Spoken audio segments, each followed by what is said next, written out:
Toot toot. Frieren train. He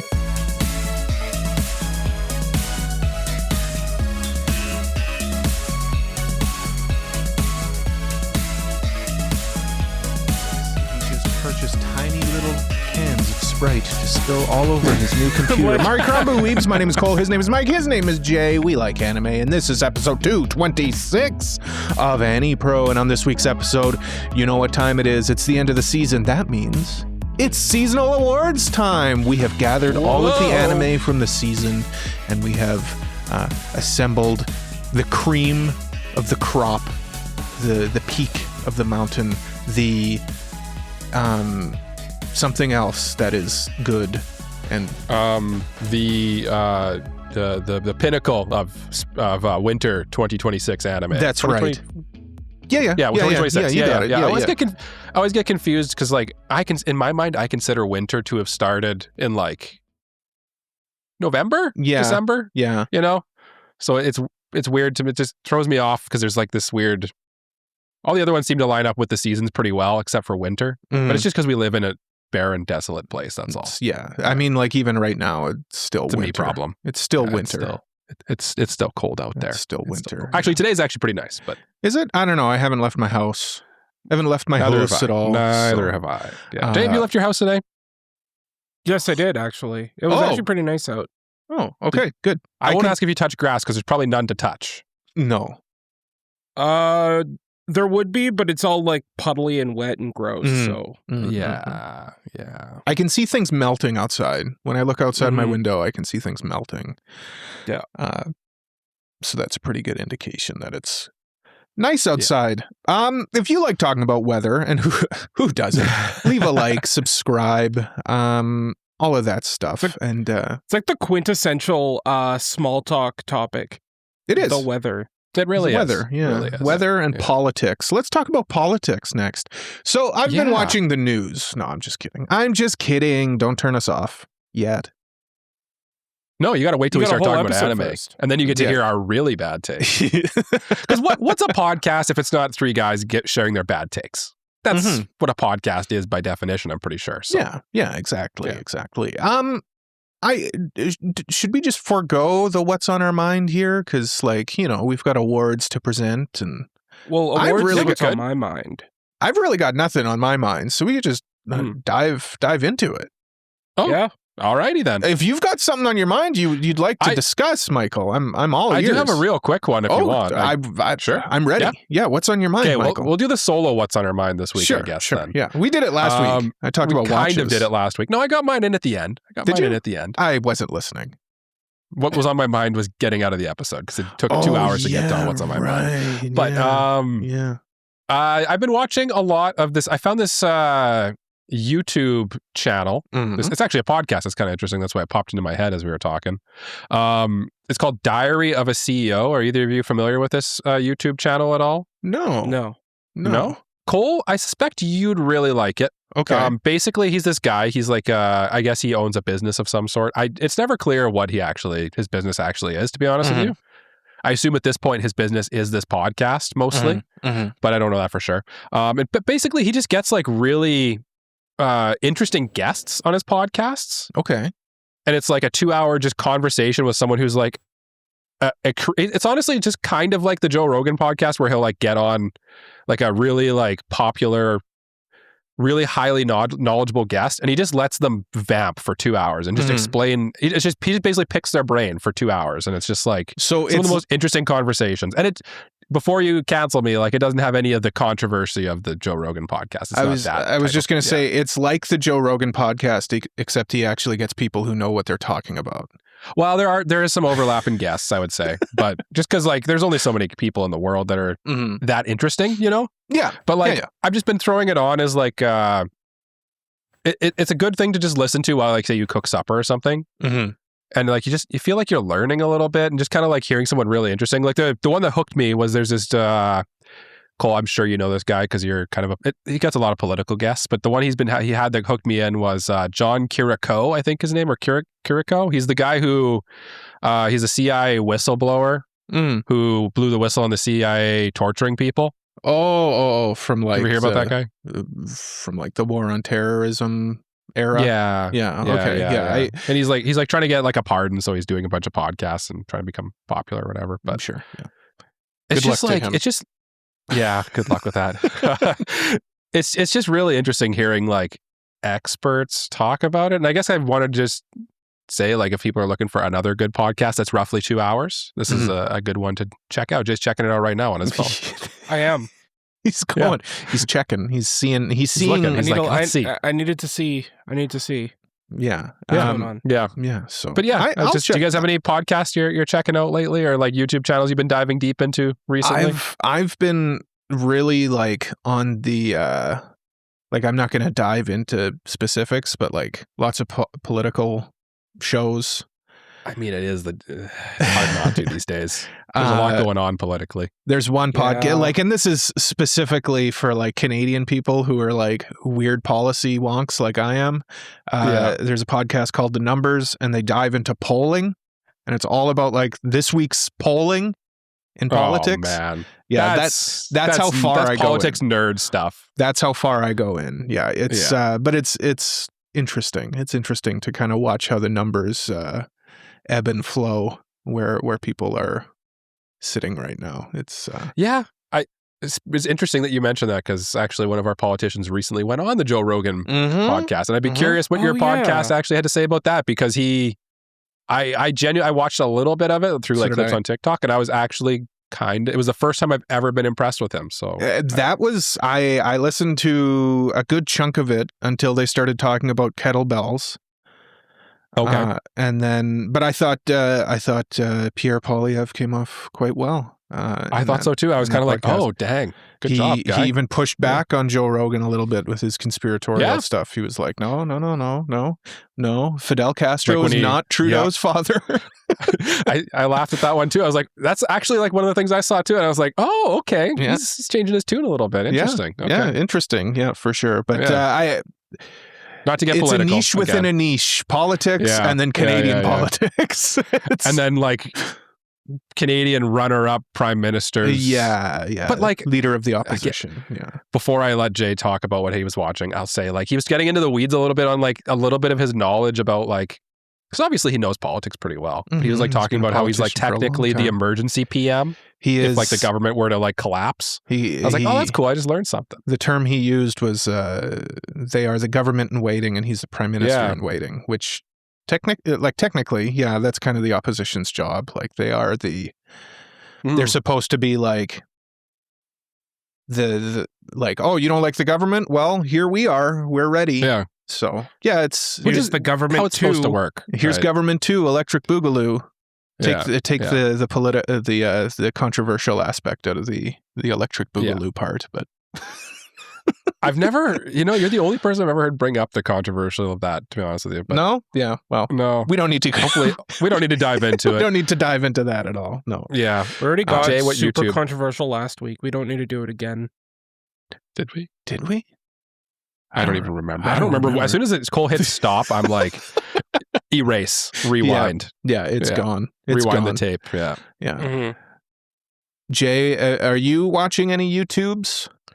I only watch YouTube, honestly. Which one do I want to talk about? You know what I've been watching a lot of randomly? Pokémon trading card game videos on like decks and like the meta and stuff like that. Okay. I'm never gonna buy the card game, to be clear. It's too expensive now. It is. Yes. However, I always like I'm not really into like the best deck, but I'm always into like rogue decks. Like just like fun different decks that do different things. I find that a lot of fun. So like I'm always looking to see like, okay, what random deck can I play in TCG Live? Right. Yeah. Are you still playing TCG Live right now? I do occasionally. I'm currently playing a Mega Dragonite Blaziken EX deck, which is a lot of fun. Cool. Yeah. I think I played that once. I was just going to say, because right now, like rotation happened. It happens a month before it happens in real life. Yeah. In TCG Live. And this is kind of topical because I think Worlds is happening real soon, right? Maybe. Happen usually rotation usually happens like right before Worlds, I'm pretty sure. Probably. And I was like, I don't know. Yeah, go ahead. Yeah. I kind of stopped caring about Worlds after Wolfie stopped playing VGC. VGC, yeah. So yeah. I don't watch VGC. I only watch the trading card game because I actually find it fun watching Pokemon trading card game videos. Like I'm on the same page with you on that. It's a fun game to watch. Yeah, it's fun to watch. It's infuriating to play sometimes because it's one of those games where you need multiples of the same card. Otherwise, it could just be out of the game for like your entire game. Yeah, and like a lot of the rogue decks like you like to play, honestly, they're pretty, like their core mechanic is usually just as good as the main decks.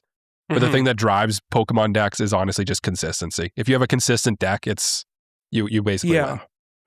Yeah, like it sucks because like it's like, oh, play this deck, but it also requires Dragapult for like assistance. And it's like, well then like what's even just play Dragapult at that point. Yeah.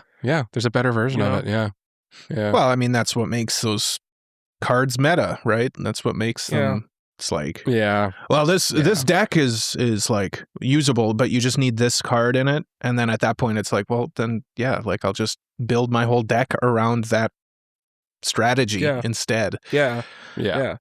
That's just use this card that's like the meta deck right now. Well, then why? Why? Like I'm just it's just the meta deck with extra steps. Mm-hmm. Yeah. And I mean, that's every card game though. Like you mentioned, like you need to have multiple copies of the card to make it usable. I mean, well, it's like that's everything. Like but I mean, what I mean by that is like with how prizing works in Pokemon, like at the start of the game, if you're unlucky, that card could just be out of your game for yeah. Yeah, because you just put down 6 random cards at the start, and those are your that's how you win the game, is when you take all 6 prizes. Yeah. And like that's part of honestly, that's one of the things that I think the live broadcast that the Pokemon channel puts out does well, is they show you what the prize cards are, so you can kind of be like, oh no way, they're screwed. Yeah. Like you can just prize your ace spec, which is basically like your one of ace in the hole card. Mm-hmm. Yeah. And if you do that, like a lot of decks just don't function. Yeah. Because you're only allowed one of it in a deck, so you're kind of you're just screwed at that point. That makes okay, I understand. That's a specific hiccup to Pokemon is generally best of 3, so yeah. Well, if you're playing in TCG Live, just like randomly, then it's not. It's not. Yeah. Well, Pokemon cards. That's where you two met. And then me and Mike met on the other topic. And I'm now, literally in between you guys on the screen, mm-hmm. and figuratively in between you guys. I'm the one that joins the interests here. The great unifier, Michael. Yes. So how do Cole and I meet? What's the topic that unites Cole and myself? The other thing I've been watching a lot is Red Letter Media. I feel like that's just a constant, though. Okay, no, Jay, you don't watch that. I thought you dabbled in Red Letter Media a little bit. Like I thought you guys were once like in a comic blue books moon. is where you overlap. That's your Venn diagram. Comic books a little, like, anime, teenage, maybe anime, maybe like anime. I don't know, winter 2026 seasonal anime awards. Some movies, some movies. Yeah. Pop culture, just generally. Jay and I always have a joke like together we are unbeatable at trivia. Yeah. Like put Cole and I in a trivia contest. We'll probably get every answer right. Yeah. Like if Jay and I are on a team, you got you guys are screwed. You're screwed. You guys should do that. You should go to like some bar nights, trivia nights, and just like sit there and like try to compete, but be like too shy to like raise the card together. I'll only do it. I'll only do it if it's like a really smoky, seedy bar, and we can sit in the corner, and we have like cloaks on, like Aragorn at in Lord of the Rings. No, Cole. This is what we do. So we go in, and like we start the round like very terribly, right? Mm-hmm. Like we have no idea what we're doing, and then like what house is Harry Potter in the novel Harry Potter? Ravenclaw. Ravenclaw. Are you sure? Are you sure, Jay? And, Dead Okay. Okay. Jay seems confident. Jay seems Ravenclaw. So, and then like some like cocky team will come up to us and be like, "You guys suck," and then we go, You guys. "Oh yeah, well, do you wanna put some money on it?" Yeah. So you guys are going to be trivia sharks. Yeah. Trivia sharks. This is. I love the scenario Jay's invented here because this is such a wildly niche scenario that like requires multiple moving things to happen for it to even play out. But it'll surely happen. It'll certainly happen. It happens more often than you think. Yeah. I mean, if you go to enough bars, eventually it'll happen. Mm-hmm. Yeah. Yeah. All the gin joints in the world, and you guys chose this one, eh? All the gin joints, yeah. So awards. Anime. Yes. How do we? Anime podcast. So we are here. We're presenting awards. Maybe I think before like we reveal like who is getting to present first and all of that. Because this is the first. Nobody knows the scores yet, so no one knows the scores yet. know. So we'll get into that. But also because this is the first awards of the season. Of the year. Mhm. And maybe the listener's first time listening to one of our awards. First time listener. We've been doing these for years, by the way. You can go back and listen. We've changed some of the categories a little bit as well. So We have. you'll hear some of the categories change up a little bit. For example, we no longer have best duo. We just we agreed we'll just go with best cast. So what show has the best cast?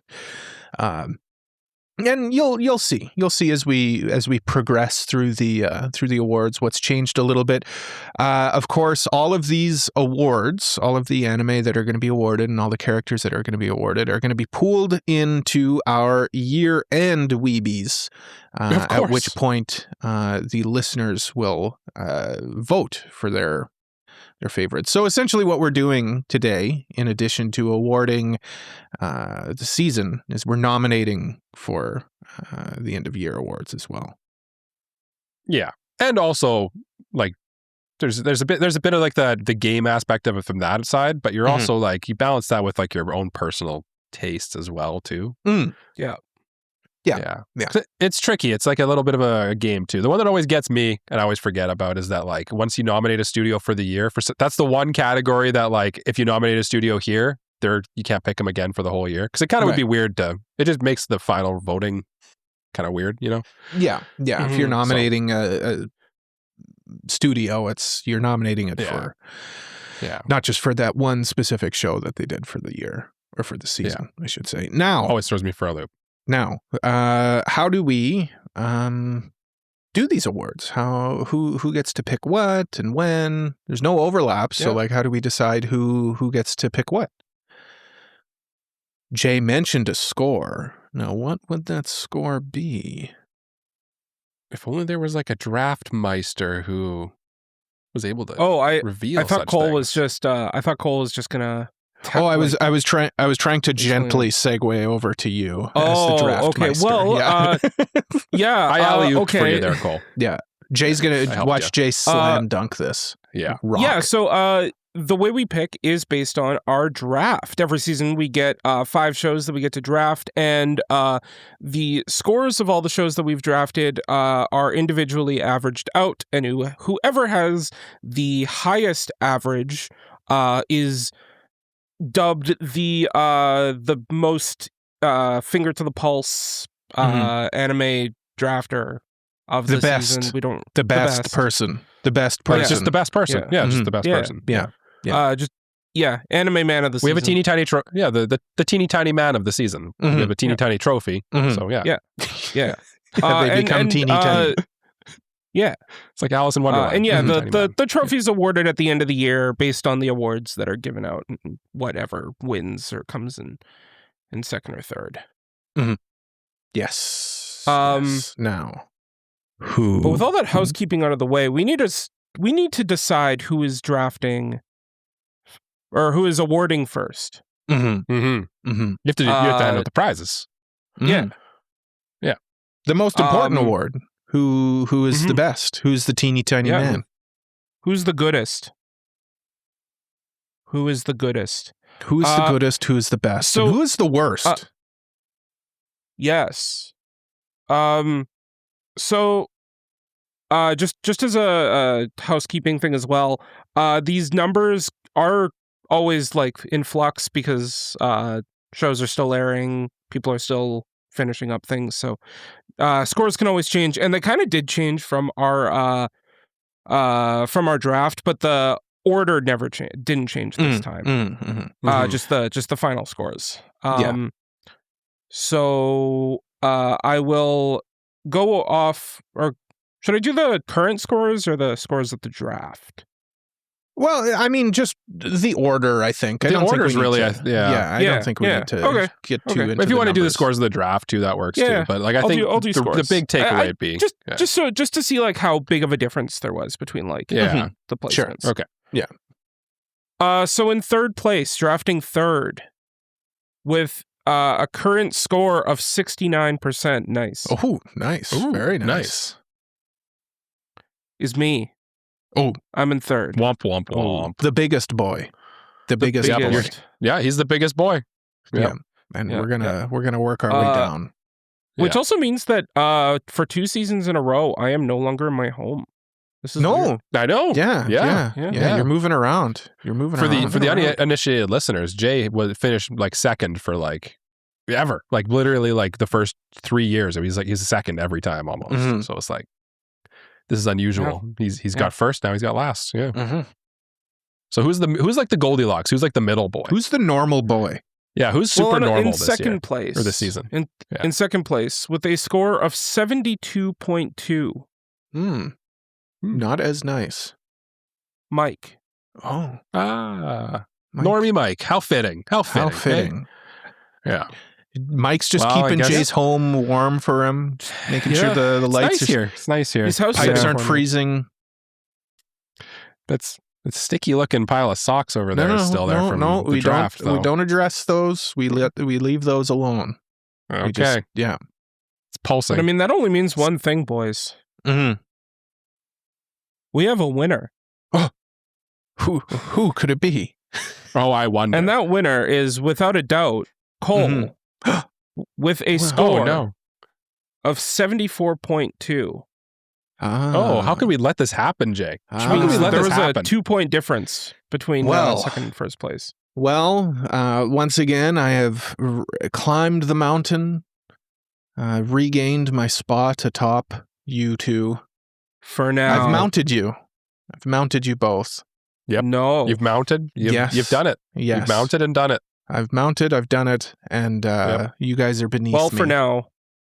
You'll enjoy it for now, Cole, but I'm coming for you. Yeah, for those of you who listen to the draft, which is a Patreon exclusive episode, I'm enjoying first place for now. Cole kind of spiraled in the draft. Yeah. It's good. Yeah, it was good content. But, not so good for enjoy Cole's your mental prize, which is not having to pick backups. Yes, it truly is like one of the best. I don't have to have backups at all. I can just pick. But to be honest, before we get into the proper awards, like I had a pretty easy time picking. Like I knew. Me too. I knew what I wanted. To win here. But before we get into the good stuff, let's get into the bad stuff. As is tradition, we start off with the biggest flop of the season. So flop is a bit ambiguous. It doesn't necessarily mean the worst show. Well, it can if you want to award it to the worst show. But for me, I usually award it to kind of the show that just didn't really do anything. Like I don't see people talking about it or anything like that. Despite the hype, it's the show that didn't live up to the hype. Yeah, that's kind of how I see it too. Is like the show that like either people had high expectations coming in and it didn't live up to it, or like may have started really strong and then fell apart. Yeah, kind of those are like the two. Or like if it's truly a terrible show. Yeah, if it's really, really, like really an epically bad show. But honestly, like if it's like just a show like. I like a case book of Arn this season, you know, like no one cared about that show at all. Yeah, like I wouldn't award like reincarnated as my best friend's little sister, and now I love whatever. Like, yeah, we knew that was gonna suck. We knew that would be bad. Yeah.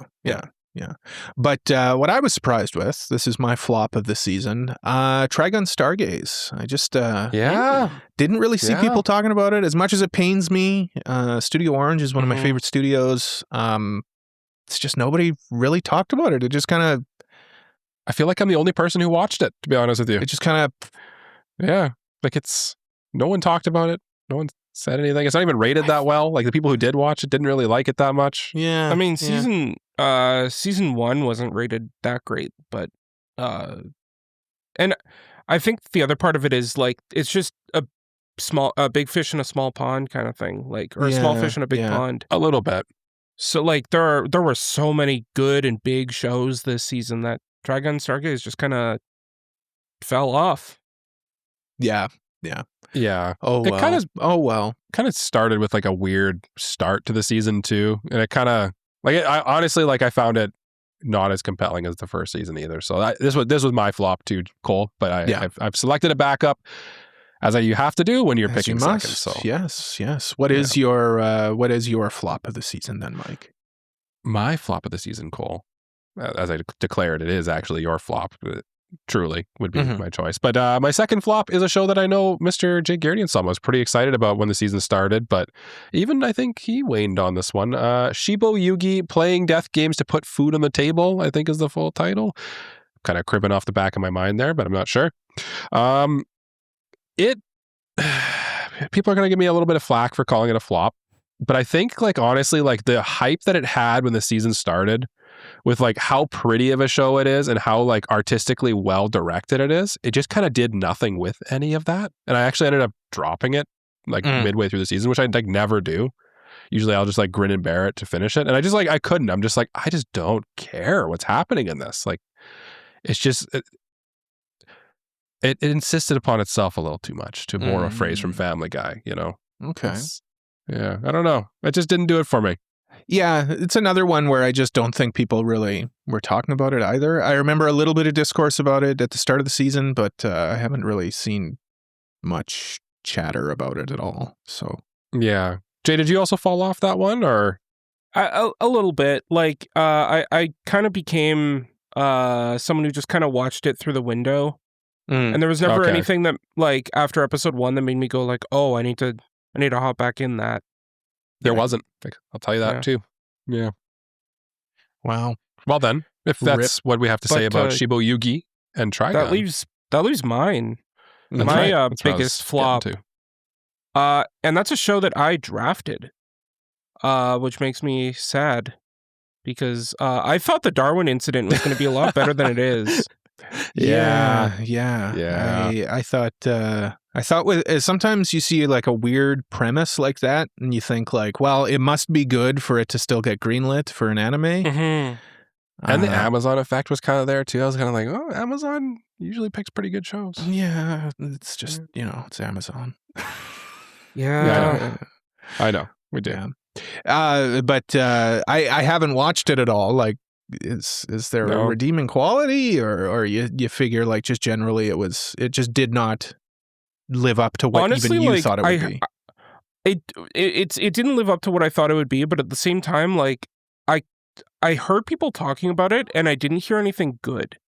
You know, like it was just like, oh, a lot of the things it's trying to say are not that positive, or I don't agree with it. Yeah. So. Okay. I think it was kind of going for a bit of a political message, which is always a thing that turns some. You're basically dividing. You're taking the people who are going to enjoy the show and kind of dividing it in half. Sometimes when you do that. Yeah. It's risky. Also, it's a risky move. Yeah. It's risky business. It's risky business. Frisky business. Yeah. Did you guys have any like additional ones that you want to throw out there for any shows that you thought didn't live up to the hype? I don't have. The big one for me, I thought kind of stood out. So I also, being first place, I didn't have to. You didn't even have to think about it. Yeah.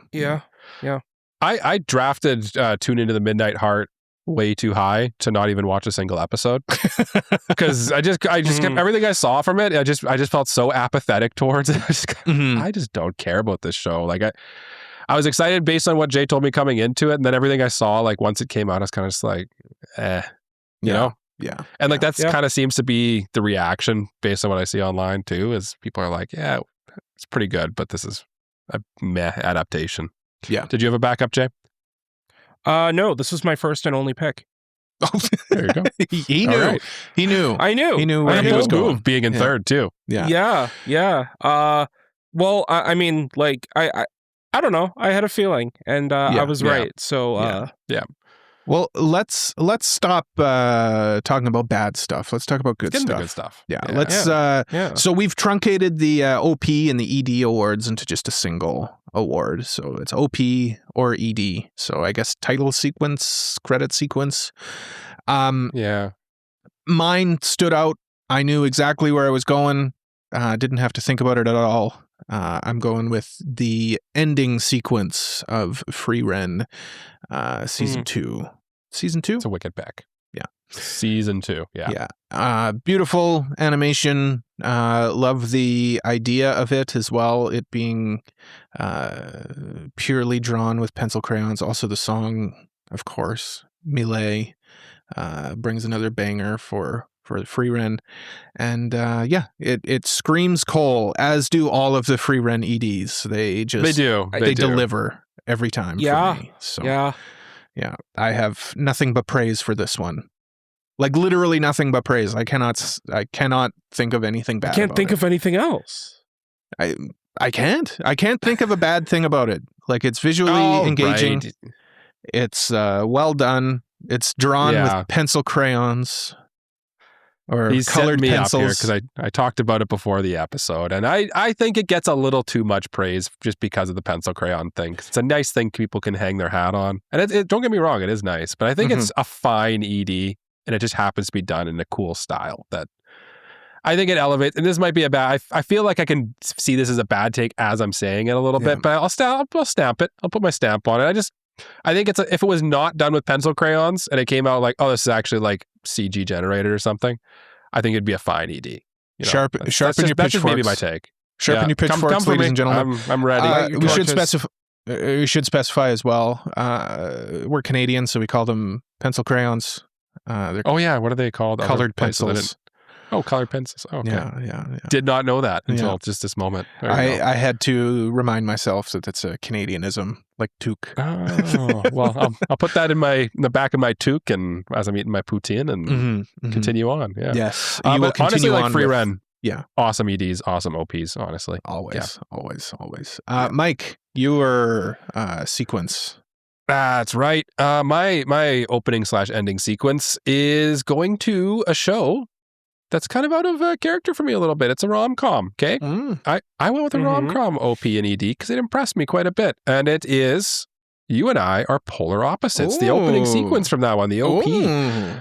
I thought it was super well done. They do the whole thing with like the smartphone and like the changing of like the aspect ratios and stuff. And like kind of like for a bunch of teenagers and specifically like the main character there, Miyu or whatever her name is, like it kind of makes sense that like their whole lives sort of revolve through like the view of like a phone screen and stuff like this. And it's just like this super fun, catchy song that kind of fits the vibe of the show. Visually entertaining, cool concept, well executed. Not just like a kind of similar to like the Frieren ED is. It's so like it does something different than a lot of the other EDs and OPs of the season that it like stood out to me. And that's why it won for me. That's why it's my opening sequence of the season. I found it really apes off of the season 2 opening for Mob Psycho with like the different animation styles in the OP. Also, it cracks me up every time when Suzuki, like there's a picture of Suzuki and her face is just like awful because she can't take pictures. And it cracks me up. There's just all the little gags, all the little gags in it. I love how the characters like move to the rhythm of the song in it. How like it's all about like perspective and like that's kind of like one of the themes of the show. It's a very creative OP, I will say. I love it. It's got so much character. You know, it's just it fits the show for sure. Definitely. Now Jay, I have an inside knowledge on what your winner is here, and I'm very curious to hear you speak on it. Please. Well, I mean, enlighten us. My OP of the season, and honestly, just my opening credit sequence of the season is far and away the best credit sequence of this season by far, honestly. In your it kind of opinion? doesn't even come close. And it's Oshinoko Season 3's OP. It's just so good too. a stylistically good. beautiful OP, jam-packed with so much meaning behind it, with like the story, foreshadowing, how the characters are feeling this season and what's going on with that. The song to it, like it feels like the characters, like I was kind of saying with the Polar Opposites OP, there's like that movement to the beat of the song, which is really good. Yeah. It's the total package. It's got everything. It really is. Yeah, Cole, you need to watch it. It's really, really good. I don't want it. to. I don't want to. I know you're like an Oshinoko unbeliever, but like honestly, it's so peak, it's ridiculous. No, I'm not an unbeliever. I just haven't gotten. I just Yeah. I'm a indifferent Oshinoko indifferenter. You also haven't seen Oshinoko. No, that's what I mean. Yeah. Like I just it's not out of spite. It's just out of It's out of spite. Apathy. Apathy. It's pure spite, Jay. Don't worry. I'm on your side on this one. No, it's pure spite. Not me. But it just the way like it does the thing that I like that some anime OPs do, where like when you watch it the first time during the first episode, you're kind of like, oh, that's like it's nice on its own, and then when you get to the final episode, you watch it again and it has like an entirely different meaning because of what you've seen in the season. And I'm like, oh, I like when it does that. I like when you can kind of like you unlock levels to the OP or ED as you go through the season, you know. Although sometimes it does spoil if it's done wrong, you know. But this didn't feel spoiler heavy. It just felt like it was lightly referencing, which is nice. Runners up. I've got a couple. I've got first one, a couple. First one I just want to address is we talked about it. You and I are polar opposites. I think the ED for it is also terrific. Very cool, very stylish, very chaotic, and I'm here for it. And I just want to say the first Chain Soldier ED, not for visuals, just because it's Kana Hanazawa singing it. And okay, I was gonna say because it was both the OP and ED of that show were pretty meh. Fine. Yeah. No, it's just the Kana Hanazawa aspect of it.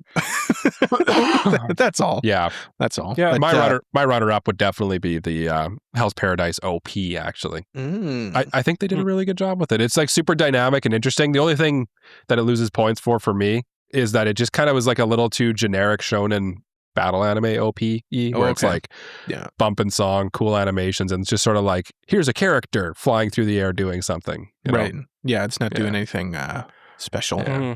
Didn't do that thing, didn't give it that extra character that put it like the three that we just discussed did. Yeah. You know. Not enough hats, not enough pencil crayons. Yeah. I just looked at my notes and I'm like, oh, I actually have a bunch of runners up. It was actually a very good season for OPs and EDs, honestly. Yeah. So I'm just gonna quickly run off the OPs and EDs I have. We already talked about you and I are polar opposites, so I don't need to do that one. In the Clear Moonlit Dusk had a pretty stylistic OP that I don't think is the best OP of the season, but I love how stylish it is. So I had to give it points for that. The Jujutsu Kaisen Season 3 OP is the best Jujutsu Kaisen Season 3, or best Jujutsu Kaisen OP that Jujutsu Kaisen has done. It's the best. It's the best Jujutsu Kaisen Season 3 OP. Yeah. I agree with that. That's a bold statement because it's the best OP Jujutsu Kaisen has done. They've had some good OPs, and I'm a hater.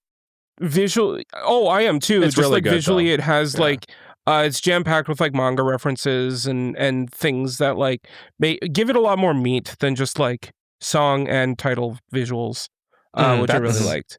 Yeah, that's honestly a running theme with the season 3 of Jujutsu Kaisen. Honestly, is Mappa kind of balled out on it a little, and I will also say that Mappa is, in my mind, like one of the goats of OPs. They always put out really good OPs with every show they do. Honestly, so makes sense. Yeah, sure. Did you have more runners up, Jay? In your list? I like the Trigon Stargaze ED. Okay, it was it was rather simple, but I did like it.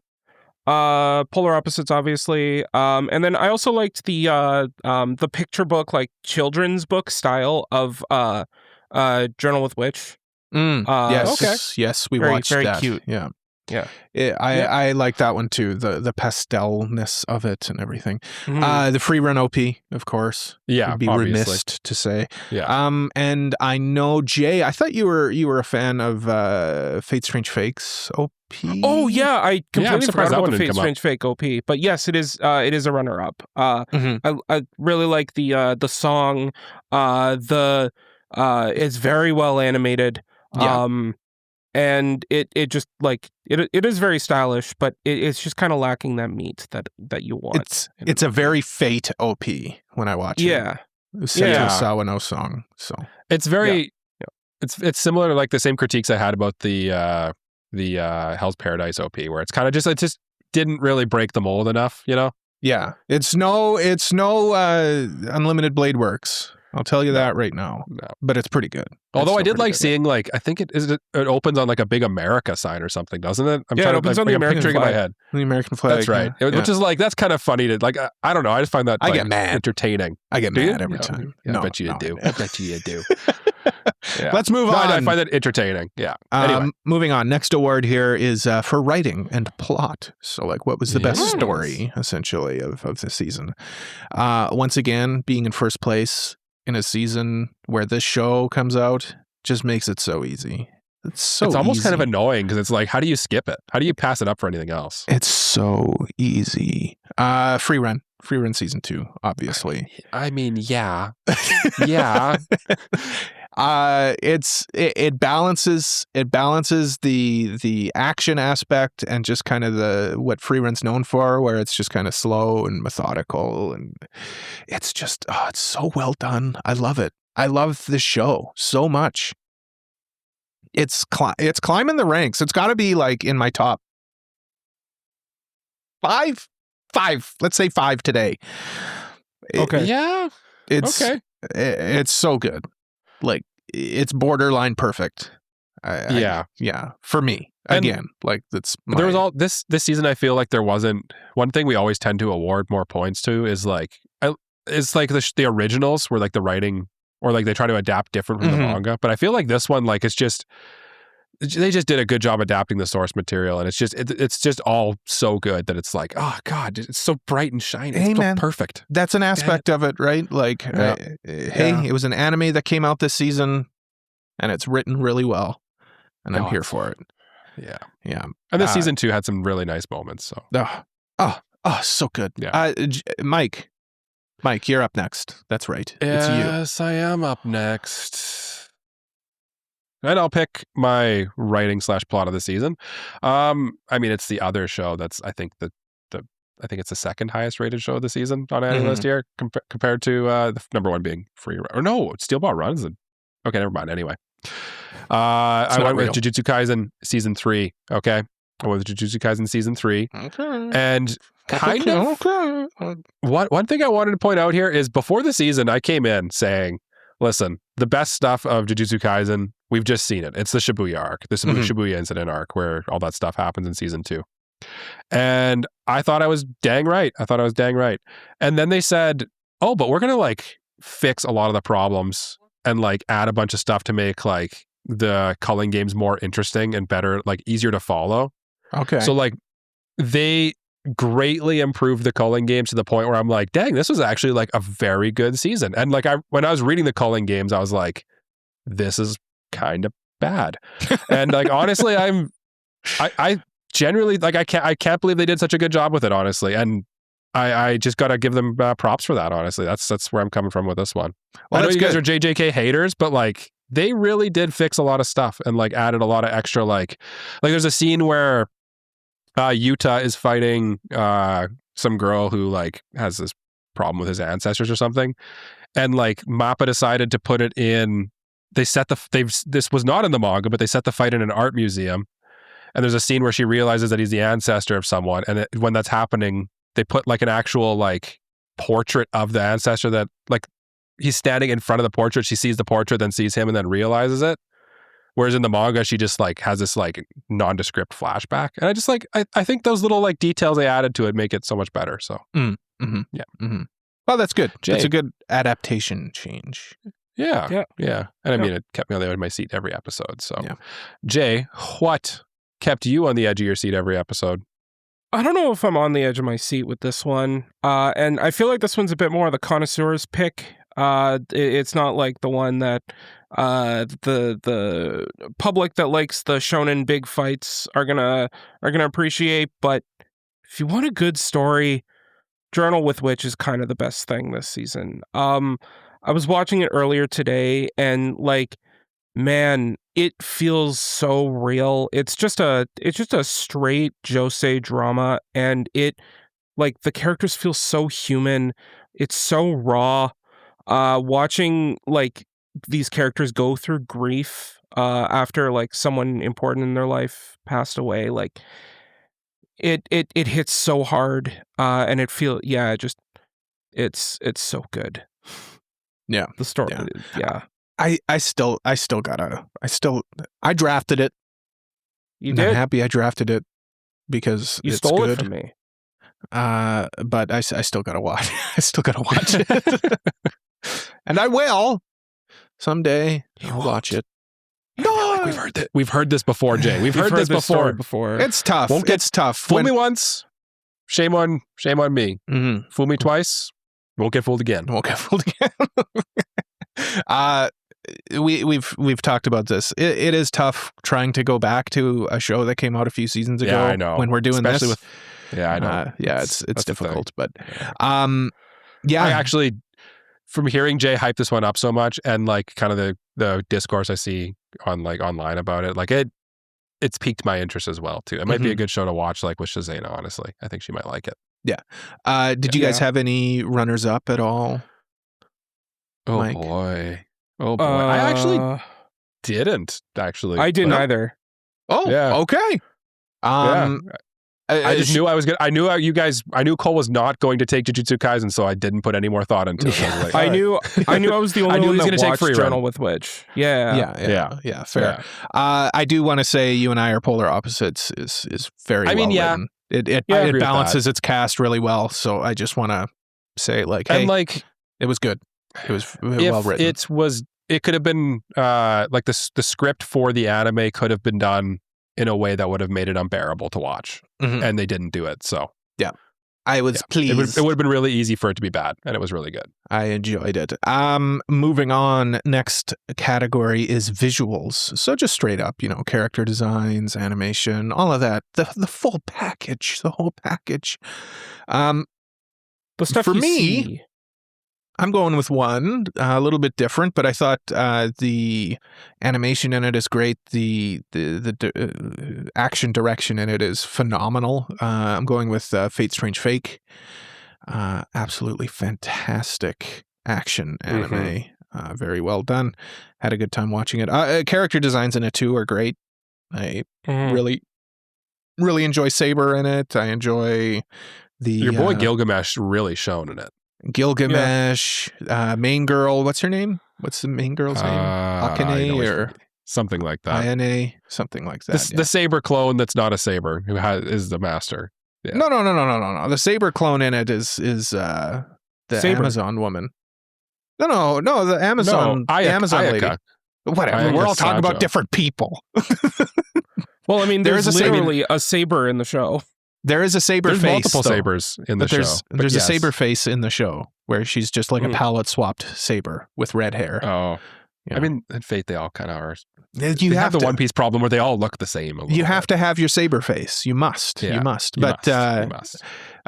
Besides that, it was a very good looking show. The battles in it are so well done. The animation in it is great. Going back to the OP, like it's just a well done show visually. Yeah, A1 did a great job with the animation and visuals of this show. And the sound design. We don't have a category for sound design, but I'll give it its flowers here. Sawano knows what he's doing. Sawano and A1 always just brings it with sound design. Like that's the one thing with like say SAO, which is an A1 picture as well. The sound design in those shows are always like I'll stand by SAO. It's got great sound design, and A1 they should be hired to do sound design for this podcast. Do it. Let's hire them. Let's use the funds. Or 3 shekels. I will say too, with Fate, they decided to go with like a different art style than Fate normally goes with, and I think it really worked for like the nature of Strange Fake specifically. Yeah. Like I think it actually kind of enhanced the show a bit and made it feel more like an alternate Grail War, like it is, you know? Like instead of going for the Unlimited Bladeworks Ufotable look, it did its own thing. I give him props for that too. I think this is a great pick, Cole. Yeah. Thank you. I know. Mike, what do you pick? I picked probably a bad show. Probably not a very good one. Okay, well, let's get him on record. Let's get that in writing. Because I picked the show that Cole probably basically is just like, I know it's getting picked by one of these 2 idiots behind me. Yeah. Frieren season 2. I mean, like, honestly, there was a lot of really good shows this season, and I feel like sometimes I'm like, I don't know what show to pick because like there's not that many good looking shows. This season had so many good looking shows. It was crazy. But honestly, like, how do you not pick the Madhouse Frieren when it's just like genuinely one of the most beautiful anime, period? Mm-hmm. Yeah. Like the scene towards the end where they all are like looking at those like ice flowers and stuff like that. And it's like, what is this even? Or like, and then like they go from that and then also have like Stark fighting dragons and stuff or like these big wolf things. And it just everything looks incredible. It's just too good. And like, honestly, the only reason I didn't pick it was A, I knew you guys would pick it, and B, I wanted to maybe diversify my. You wanted to find slightly. Sometimes you look at the list. Yeah. okay, relax. Cole didn't want to just like give everything to Frieren. It's tough though, right? Like it is one of the like inarguably like one of the highest rated shows of all time, right? Yeah. So like, well, I mean, you gotta give it its flowers. Like I look at next season and it's like, honestly, the winner of next season could just give everything to Witch Hat Atelier, and I feel like nobody would argue. Kinda, yeah. Kinda, yeah. Yeah, it's the same thing, yeah. Like you could give Frieren every award on this thing, honestly, other than Flop and new anime. Other than Flop, a new anime. Yeah. Yeah. But is it underrated? Yeah, sure, because it's 10 out of 10. Yeah, no one. It's 10 out of 10. No one's giving it that. So yeah, but no, Frieren's really good, and we're not breaking any ground by saying that either. But I saw a comment online today that someone was like, "I hate that so many people like it. You only like it because it's good." And I was like, "What?" Yeah. That's bait. You're right. That's bait. That is bait. That's bait for sure. Jay, speaking of baiting, what's your pick? My best visuals of the season. This kind of comes from the old best direction category, and that is the show Shiba Yugi. This show's direction is the best this season. The plot might not be that great, but like, God, this show looks beautiful. It's the visuals of it, it feels. This is the most like Shaftian non-Shaft show I have seen in quite a while. I'd concur, Cole. You'd be all into it. You have piqued my interest. I like that Mike says I concur, Cole, because he knows like I see it processing in your head. Because Jay, when he says something's Shaftian, he's speaking to you, really. Yeah. It's an audience of one with that phrase. Yeah. But like, I feel like I have to address it a little bit. Like I put it as my flop.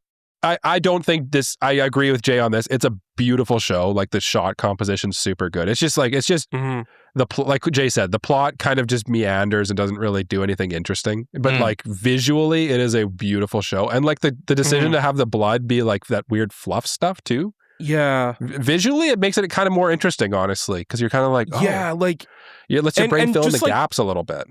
The big challenge with adapting a light novel is like you don't have that same like storyboard style that you would with a manga. So like just to be able to adapt that into what we got, like wow. Yeah. It's getting a sequel movie too, so I'll have to at least pull up some screenshots or something of it. I haven't seen enough people talk about it at all where I feel comfortable like commenting on it, you know? I genuinely think you'd like it, Cole, honestly. It's very like highbrow. It's very highbrow. I know I'm not going to watch it now. Well, that's true. We know that. When something's recommended to Cole, he immediately goes to nah. I forgot about that. I will say before I don't want to stomp on your pick here, Jay. Do you have anything you want to say before? Because I got hella runners up. I will say that. Oh, I think I also have runners up, to be clear. But yeah, no, I'm done. Okay. I have runners up as well. I totally have runners up. I totally thought of them. You and I are polar opposites, I think That was visually. my runner-up. Yeah, visually, very bright, very colorful. Love Gremlin Didn't mode. have to go that hard. Didn't have to go that hard, but it did, and I appreciate it. Also, didn't have to go that hard. Not the best looking show, but certainly an upgrade over season 1. Chain Soldier. Pardon the pun. Didn't have to go that hard. Nipples. But it is genuinely like a well animated show, and not the best, like certainly not worthy of an award, but I'll give it its flowers here. I think it gets one single daisy. One single daisy for looking better. Yeah. Well done. And the character designs in that, of course, obviously they're great. I'm not from like a Gooner perspective. I just mean like, and from a Gooner perspective. They all have a very like unique designs and very nice character designs and everything. Also, I know what you're saying, from a Gooner's perspective. Totally also from that perspective as well. Yeah. Also from that perspective. Yeah. Genuinely though, it's like if you're into ecchi kind of like slapstick action stuff, Chain Soldier's super underrated. My obvious runner up, and probably if Cole like didn't leave the most obvious pick in the world just sitting there at Frieren, it would have been Jujutsu Kaisen season 3, and very confidently I would have said it with my whole chest. No arguments it from me. looks super good. The final episode alone probably would have won at this award for me if I didn't have Frieren sitting right there, kind of thing. Right. It was literally just they stepped it up so much, and just like choosing to kind of go a more like stylish, a little more graphic. Do a little bit better cinematography is what I should have said there. Yeah. With like having like I'll cut that. Yeah, I'll edit that out. Yeah, I like even Kratos like sent in a question where he's like, with JJK like changing things from the manga so much and like going with more like interesting shot composition for the anime. Like, how do we feel about that? Huge plus in my opinion. It's a free mailbag for you right there. In this episode. I also approve. Yeah, maybe. Guess. Yeah. And then I think, Jay, maybe you agree with me on this one, but Oshi no Ko season 3, but like Oshi no Ko always looks super good. So like I feel like that's Dogo kind Kobo of also is just kind of knocking that show to the park. Yeah, it must be huge in Japan. It must be absolutely massive in Japan. It is. It absolutely is. I remember seeing quite a bit of it there, and it for how popular it is here, it would not get that production budget. There was ads on TV, like just for like random things with the Oshi no Ko characters when I was there. So yes, I kind of believe it. Did you have more runners up, Jake? Because I kind of still have some too, but go over yours. I take them all. I don't want to take them all. I don't want to take all of them. So I have one runner up. Oh, okay. Steel Ball Run. Just it looks absolutely gorgeous. The way they blend like the CG and the hand drawn animation, it looks really, really good.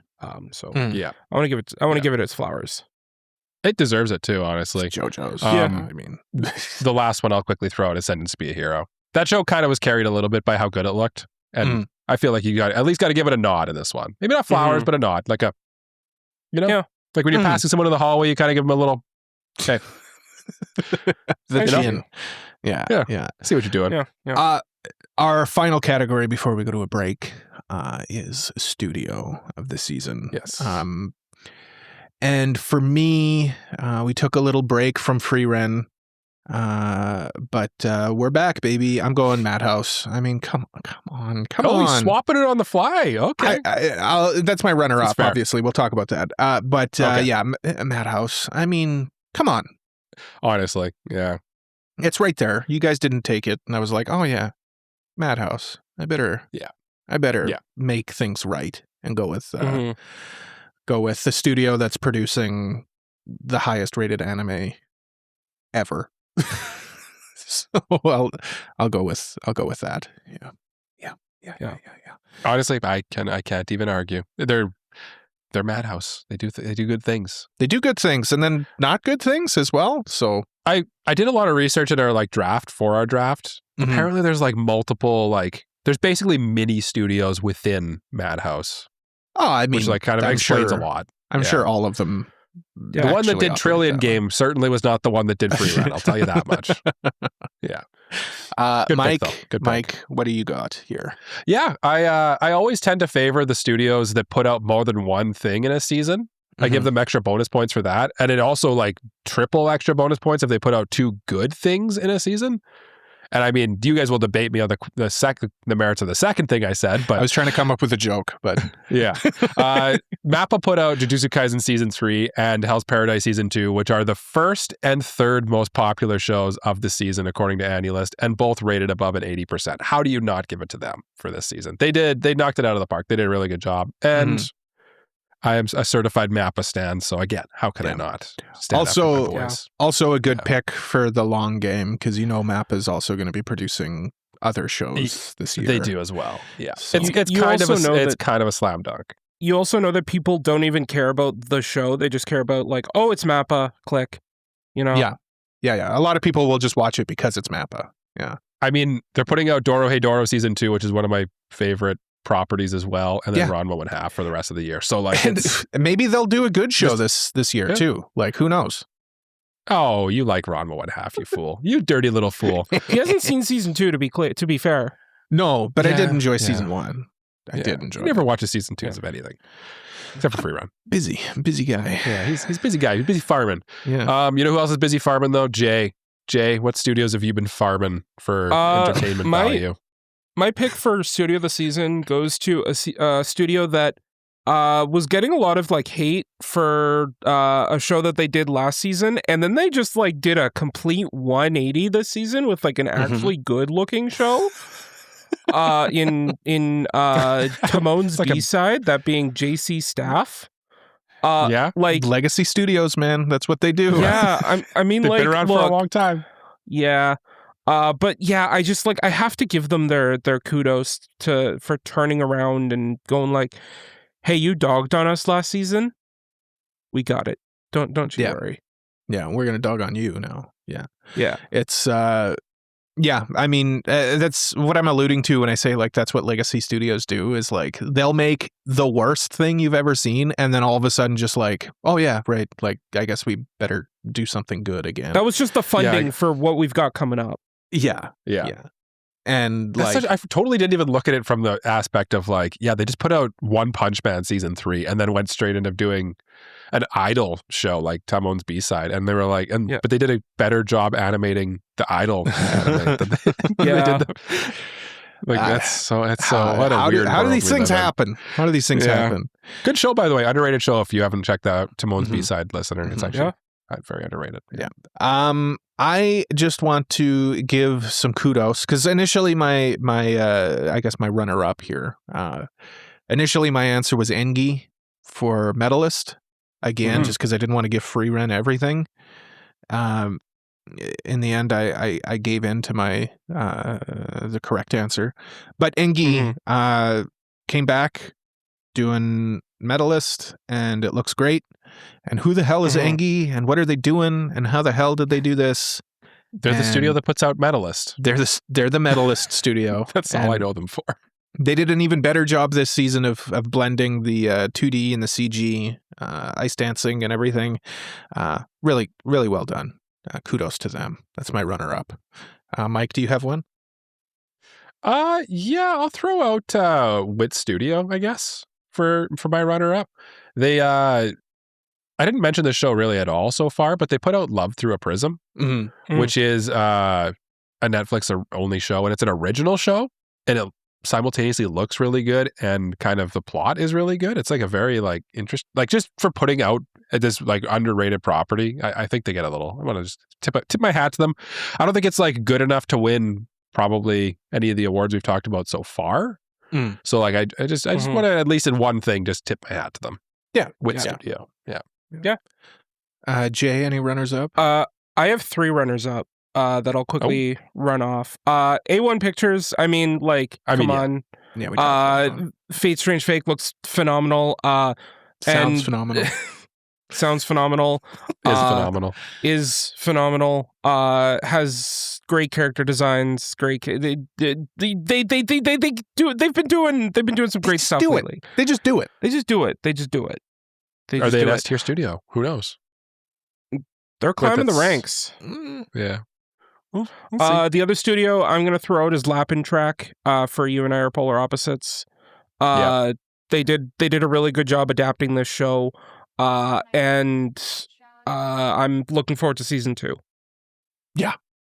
So glad that it got greenlit. Yeah. Kind of like a surprising thing too. But, but like so quickly. Like it's coming out like this summer.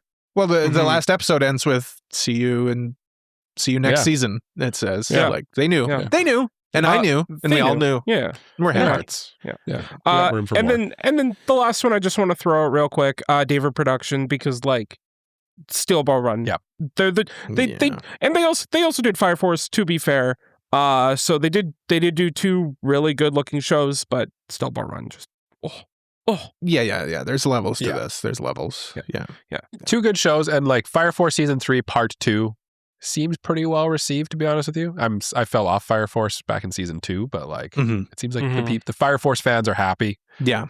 I've been seeing clips of that show, clips and claps. It's the finale. So yeah. Well, that's it for the first half. Of course, we'll say this again at the end of the second half, but please comment below. Let us know your award winners for all of these categories. We love seeing that stuff. So are we foregoing the question of the week? Yeah, because I didn't think of one. So no, that's fine. We're running a little long too, so don't worry. It's not a segment that we're dropping. We're just pausing it for now. But right now we're gonna go from this now to a break. Break.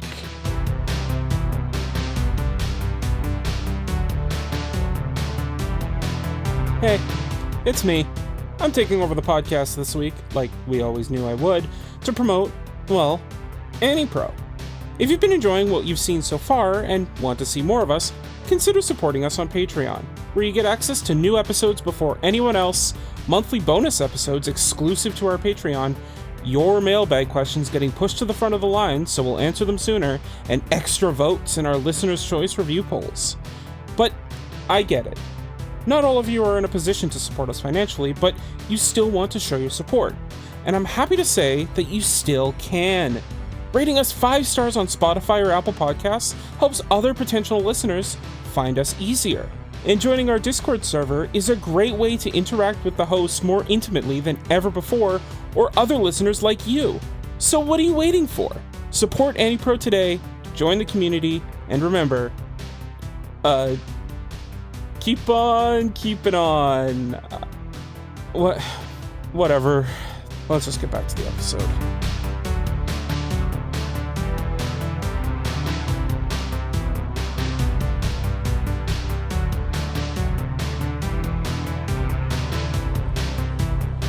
I haven't met a good one yet, so we're back. Welcome back. If you take out mics though, you'd lose a lot of really like high quality mics. Honestly, they're out there. I'm just saying. Like who? Name like one.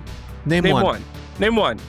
There's 2 GOATs there's the king of pop and the best basketball player of all time. Okay, first of all, the king of pop is already dead, so that wouldn't really do anything. Allegedly. Depends on what you believe. You believe Michael Jordan's alive? Fool. Yeah, but who calls him Mike Jordan? True. That's true. True. Who calls him Mike Jackson too? True. Well, nobody calls him anything right now. Well, actually, no. He's dead. There's that movie Like Mike. Want to be like Mike? Yeah. Like you? Yeah. No one wants to be like me. No thanks. No. You host an anime podcast. I know. That's cringe. Technically, I'm a co-host. I've never been a host. I was invited on I'm mostly a guest, honestly. I'm just a guest that's overstayed my welcome. I should probably leave, honestly. Mike's contract, he's still listed as guest. I have a really bad agent, honestly. Yeah. Jay, what are you writing in that notebook? My notes. He's got his On notes. what? I'm on the awards. He's been scribbling this whole time. What could he possibly be writing? He's writing stuff. I like that you've gone back to like pen and paper, though. Pen and Ink paper. Quill. I've got a book here. I've got a book. See, a leather-bound notebook. I don't want to turn it around because it says where I work on the front. Yeah, I actually really like this pen. It's a Japanese pen. Oh, it's like a very, very fine point. Oh, yeah. What brand is it? You know what? I don't know because the brand name is in Japanese. Oh, okay. Oh, okay. That means it's good. The pen I use at work all the time is a Japanese pen as well. I forget what brand it is off the top of my head though, but it is a wonderful pen as well. Good and quality, you know what? Quality products for note taking and just like little, like quick on the fly stuff. You really can't beat pen and paper. You can't. You can't. You really can't. Yeah, I like having it all. It's just so much down. easier. Yeah. Unless you write in all caps, which kind of makes it difficult. Do you write in all like you write on pen and paper with all caps? Really? See? Are you one of those people? Yeah. They're like every day I've run into a few of them. I didn't know that about you. Yeah, I write all caps. It's tidier. It's tidier, but it is far less efficient. Yeah, the letters just aren't designed for it. Yeah. Those were my notes on Akane Banashi, so I don't think I'm revealing too many secrets. Wait, why anyone's pausing the video and like, what did you write I was like, why do you have notes on Akane Banashi? But I was like, oh, for the draft. It was for the draft. It was for the draft, so I would remember what I had to say about it. Well, I mean, Akane is best girl, so like that's totally fair. I will find out soon enough, Jay. But for now, we're going to award this season's best girl. That's right. Because that's the first award that we come back when we come back from the break. Yeah, we have an award that we give out, and that award is best girl, which is like one of the premier awards. To be honest with you, it is the premier award. Waifus are like one of the they're one of the reasons why anime is as big as it is. Let's be real. They're one of anime's cornerstones for sure. They are definitely. Yeah, and I'm going with an all timer. Okay, you know her, you love her. Mm-hmm. You've seen her around. Yeah, she's a little gremlin. I'm going with Miyu Suzuki from You and I Are Polar Opposites. Obviously, I've been gushing over her all season. She is probably one of my favorite characters of the season. Period. She's just so much fun. She's so goofy, and she just brings a lot of life to that show. Her character design's great too. She's a goblin. She's a goblin, and I love it. Yeah. And at the same time, like if you awarded like Fern or Frieren, like you don't want to award Frieren like too many awards. Right? No. To be fair though, Frieren and Fern. I will be clear on that. They are very good. But I do think that Cole actually has the correct number one pick here, honestly. I think she'd be my number one pick as well. Just because, like, there was a lot of good girls this season, but I feel like she specifically stood out the most. Mm-hmm. If, like, I had to put up a billboard of, hey, watch Winter 2026. Yeah. Here's the best girl. I think I'd pick Miyu Suzuki to be on that billboard. Yeah. I agree. In fact, I'm giving her best girl of the season. As you should. I'm recommending that you do give her best girl of the season. And I'm recommending that you tell me who you're going to give best girl of who's your best girl? That's the brilliant thing about a recommendation. I don't have to listen to it. I don't have to do that. But you know what? Instead, I think I'll tell you who my best girl of the season for Winter 2026 is. Please. And, please do. You know her. You love her. You've seen her around. She's from one of the best shows of the season. Her name, Jay, your camera's glitching again. Okay, it always gets a funny. It always gets a funny. That one was good. That one was good. And the listeners, we've learned that the listeners see it too. So that was a good one. Laugh with us, not at us. Yeah, please don't at me. That one got me. Okay, Mike. Okay. Fern from Frieren season 2. Yes. And I know what you're saying. I hear you. How do you not pick Frieren? Because she's also a little bit of she's got that gremlin in her. And honestly, I'm tossed up. I had someone else here, and then I realized as I'm looking at this, I'm like, oh, no. I picked Fern. I think she had of the two, I think she had some really nice character development moments. And in season 2, it was really nice to see her kind of even more so like move into a level of her own where like Frieren's kind of like respecting her to like kind of do things on her own a little more. Like she's kind of doing the same thing with Fern and Stark a little bit, where she's doing like the Banter thing and like letting them like stand on their own 2 feet. And just like the moment she had where she's like trying to like figure out dating from someone who's like literally never dated before and like has no concept of what even that means. It's just so wholesome and sweet, and she is the best girl. She's Both great. Of them are, honestly. I mean, Fern had some badass moments too this season. Like she did. Yeah.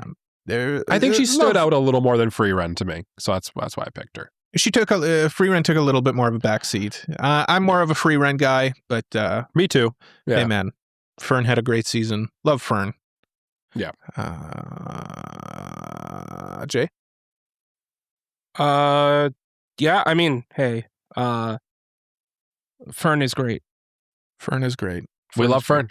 However, there is one girl that I feel like is just the best girl this season and tops both of yours, and that is Asa from Journal with Witch. This is the main girl. Honestly, it could have been either Asa or Makio. They're both great, but the reason why I picked Asa is just like there's this one scene where like after her mom died, with like her mom dying is like the beginning of the show. It's not spoilers.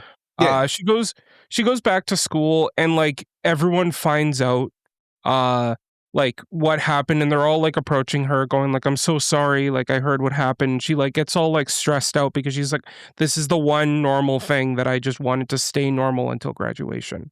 Because like it's right.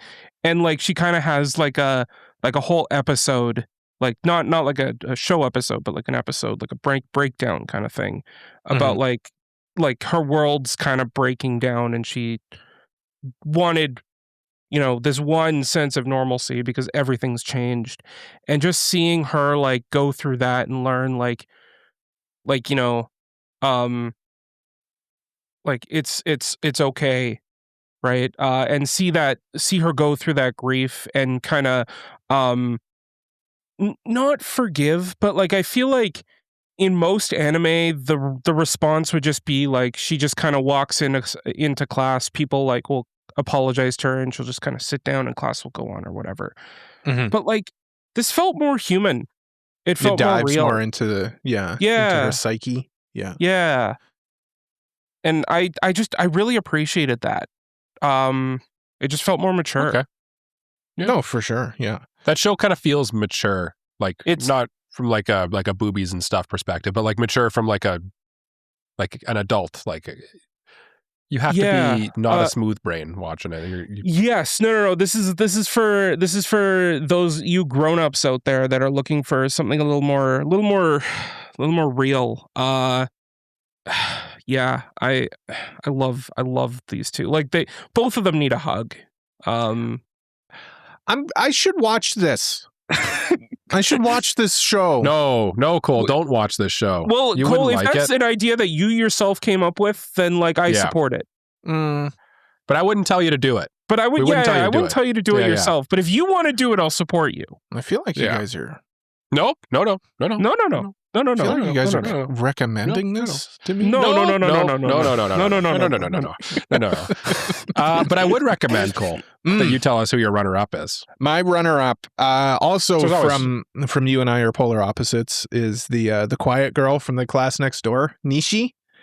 Oh, okay. Which one she? She's the other romantic pairing. Oh, yes. The quiet girl. She's great. I think she is. Again, just how the show is written, where it's like so believable, where she's not dense. Like it's understandable why she's not really like accepting what is clearly happening, but then at a certain point she just does, and it's so good, and she's just a small bean, and I'm here for the small beans sometimes, you know. She fits the prototype of when I see. Part of the thing is like when I see best girl, I always think of it as like a small bean, you know, like that. I feel like you get cuteness points matter more than the waifu points in this category because of just the name, you know. But she's probably my runner up from that show, to be honest with you. I actually enjoyed Shino, the girl who like always acts like the old lady all the time. Which one? She like is super pop. She has the gray hair. Oh yeah, she's great too. Yeah. That show has a great cast, honestly. That show does. Like, all the characters in that show are so good. Yeah. We do have a cast award. We'll get to that. But. Yeah, we'll get to that. Mike, do you have a runner up though? Frieren. I'm taking Frieren as another runner up. I mean, obviously Frieren's a runner up. She's borderline 1A, 1B with Fern. But my 1C, honestly, who I had written here until I saw that Frieren was not taken, or no characters from Frieren were taken, I decided to go with I almost went with Ruby from Oshi no Ko as my best girl, because she had a really good arc this season. She kind of loses a little bit of points for being the ensemble cast, and I mean the thing Jay's probably alluding to there, the little bit of a Sweet Home Alabama moment to cap the season, kind of puts a little bit of a sour taste in my mouth a little bit. But I'm gonna have a second bad take of the episode here. That's what you do. I understand why people would be upset from the whole incestuous stuff going on there. Okay, where are we going with this? But it does make sense logically from the perspective of a very like when you know who Ruby actually is inside, and like when you add up all of the context of it, it makes a little more sense. But it is a funny meme, I will say. Okay, this was Alabama stuff. Okay. So this was Mike goes on the defense of incest for the episode, apparently. Okay. So Jay, do you have any other? Jay, do you have soapboxes you want to stand on? Oh, I don't have any soapboxes I want to stand on, but I do have a runner-up for best girl, and that is you want to stand the main on? girl. The main girl from Tamon's B-side. Oh yeah, she's great too. Utage. First of all, I mean, like she's voiced by Sayori Hayami. I mean, what else can you do? And also just like seeing her stan Tamon is great. I love her. She's good. You just reminded me of Jay picks Sayori Hayami. Kana Hanazawa played Rin in Chain Soldier. And she's the best one, and she's my favorite of the Mato Defense Force or whatever, the Supreme Commander. Also, we talked about the standing and stepping on, and you like when people stand and step on you. We get it, etc. Insert joke. Yep. We know. Best boy. The flip side. Oh, the other side of the coin. You got last one. You got one? Lily Ichijoin from Love Through the Prism. Honestly, fantastic character. Love her. She's awesome. She's a great character. Best boy, Cole. Like Jay said, it's the flip side of the coin. I said that. Please continue. I said that. Yeah. No, Jay did. Jay, did you say that? I did. No, I said it. That's not how this works. You don't just get to take. I mean, I thought I said it. No, whatever. You said the other side, and then I said the other side of the coin. Oh, okay. Then it was just my brain was going there, but you said okay. Our suspicions have been confirmed. Jay, don't tell Mike, but I think you said it. Don't tell Mike though. Don't tell Mike. Okay. Yeah. I want to gas. Carry it on nowhere, bud. I want to gaslight. Give me your award. Best boy. Let's hop back on the Frieren train because I'm going with Stark for best boy. Toot Frieren train. Stark's great. He had a cute little date moment with Fern. Yeah. He also who's that one guy in One Piece? Luffy's like brother. Ace. Yeah, he had an Ace moment in this season as well. But Stark, like, he took it like a champ. Honestly, Ace is a bitch. Just saying. Wow. Just saying. Make that the cold open. What? How dare you? Frankly, how dare you? There we go. That's the response I wanted. Yeah. Just the cold open. Ace is a big. Yeah, Stark's great. Obviously, He's I mean, catching it's strays this Yeah. episode. yeah, You could basically, everything I said about Fern kind of also applies to Stark for like, they basically had like a duo arc a little bit. And like, I'm here. It was awesome. yeah. Mhm. The beautiful moments in Frieren are like, the little character moments are equally as good as all the action moments. So, And I just like the like Stark's character, like characteristics of him thinking he's just like a coward, but like he gets done when he needs to. Yeah. yeah, there's like a scene where like, he's like, he has to go fight a dragon. And then he's like, oh, you know, like, you're going to back me up, right? And he's talking to Frieren and Fern. And then they're like, oh, yeah, we'll back you up. And then he goes and does it. And they're like, if you don't kill them all first, because like they know he's like actually super capable. Yeah. Super nice. Yeah. Stark's great. Yeah. Mike, who do you got? Who's your inferior boy? My inferior boy. I'll even admit that, honestly. You have the better boy of the two. But I went with the male Saber from this season, from Fate Strange Fake, honestly. I really enjoyed him. I thought he actually, like, seeing him, like, be so kind of like, I want to call him the straight man, where he's just kind of like very... he is not a straight man. He is... I don't even know what you call it, but he's like he's so like a Genki boy. Almost, yeah. Like he's so one note, but like in a funny way. A little bit, yeah. He's a goofy guy. He just wants to see his. He's like the polar opposite of Gilgamesh. Yes. Yeah. Is what I'd say. Yeah. Yeah, but would it be a spoiler? There's a runner up for you too. Gilgamesh was. Yeah, that was one of my runner ups. Yeah. Cole was eating good this season with Gilgamesh. Would it be a spoiler to say who Saber is, do you think? I'm not going to say it, but like, considering he like just says who he is like at the start of the show. Which Saber? Him or the one that he is at the end of the show? Saber. Like, I mean, there's multiple Sabers. The fake Saber or the real Saber? Yeah. Like the boy. Have you watched Saber. episode 12 of Fate Strange Fake? No. Okay. Or episode 13, I think. Okay, never mind. Okay. No, the character, yeah, he's like Richard Lionheart, is that right? He's Lionheart, yeah. Yeah.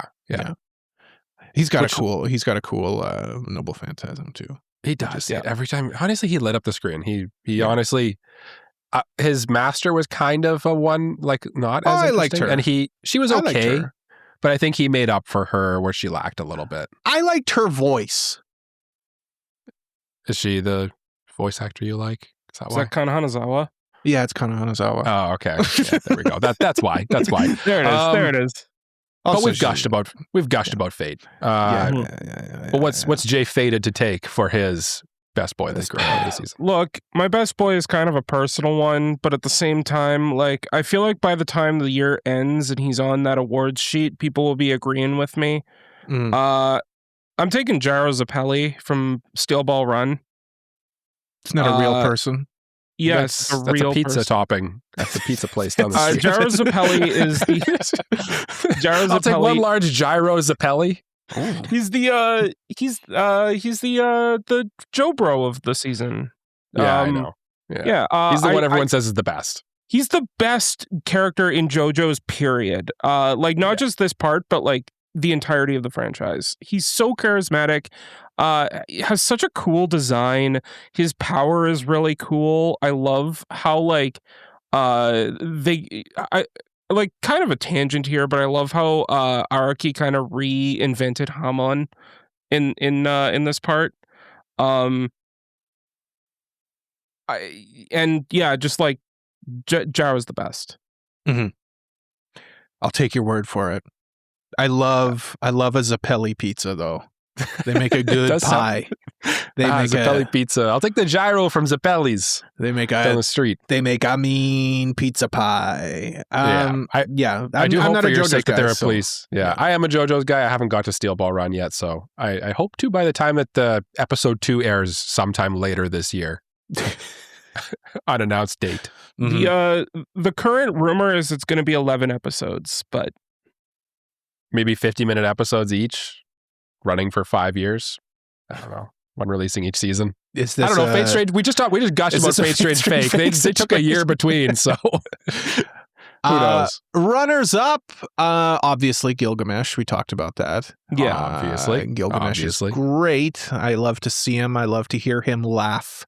But the other one, like who I was going to nominate before I went with Stark, was Tawny from You and I Are Polar Opposites. The main guy, Glasses Coon. He's great. I like him, but a little less charismatic than Stark is, so I ended up going with Stark. But there's a stark contrast between those two boys. There certainly is, Jay. Oh yeah. Oh yeah. You could say that they're polar opposites, even. He said the thing. My runners up will be like, honestly, just pretty much the whole male cast of Jujutsu Kaisen season 3. I can't give any of them specifically the full award because they each had like small arcs, but I never like took the spotlight for more than like a couple episodes, I'd say. If I had to pick, I'd go Megumi. He had more than one good episode, but like Yuji had also good episodes. You finally got to meet Hikari and Jay's boy. What's the name of the Joker guy who? Oh God, he's like a gag character. He's your favorite, I think, though. Since I read Jujutsu Kaisen, but he is the best character. He's overpowered. He could technically like just solo the universe, I think, but apparently he doesn't actually know that he's doing a thing. I forget like what his name is though. Yeah. But yeah, no, that's just like pretty much everybody in there. And specifically, I'd also call out the dude with the gavel, like the lawyer dude. I forget his name right now. Higuruma. He had a really good little couple episodes there with his whole cursed spirit energy stuff he's doing. Jay, do you have any runners up? I'd throw in Tamon from Tamon's B-side. He's great. I'll throw in Arisu Yamabuki from Tune Into the Midnight Heart. I love how like stupidly like full of himself he is, that it's like just so endearing. I will throw in I'll throw in Johnny Joestar from Still Ball Run. I like him.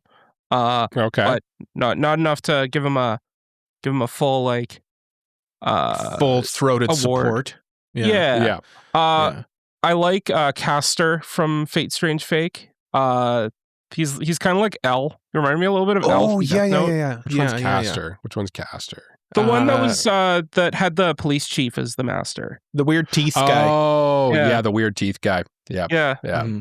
Actually, there's some good boys in that show too. I think the cast in Fate Strange Fake is just great in general.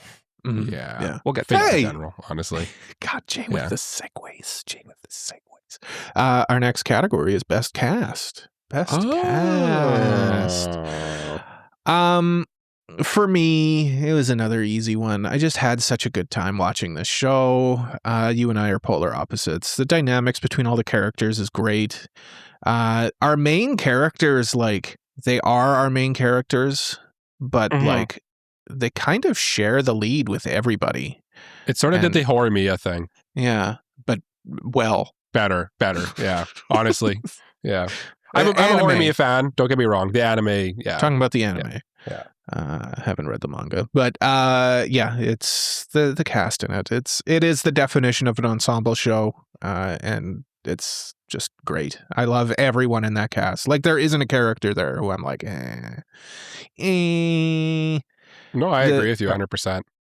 The one girl who's just enjoying watching her friend like develop this relationship, and she keeps doing that like thing with her mouth to keep herself from smiling, cracks me up every time. Like, all of these characters have like a little gimmick to them, and I just watched that show with a stupid smile on my face the whole way through. It's great. I think the one that stood out the most to me is like, again, like they go to her mom's her house and they meet her parents, and they're like, her parents are like these two side characters that like almost don't like they didn't need to even do anything for them really, but like they made them so memorable and like entertaining. Like every character in that show is written with so much heart and is just like fun. So yeah. Great pick. Yeah, I know.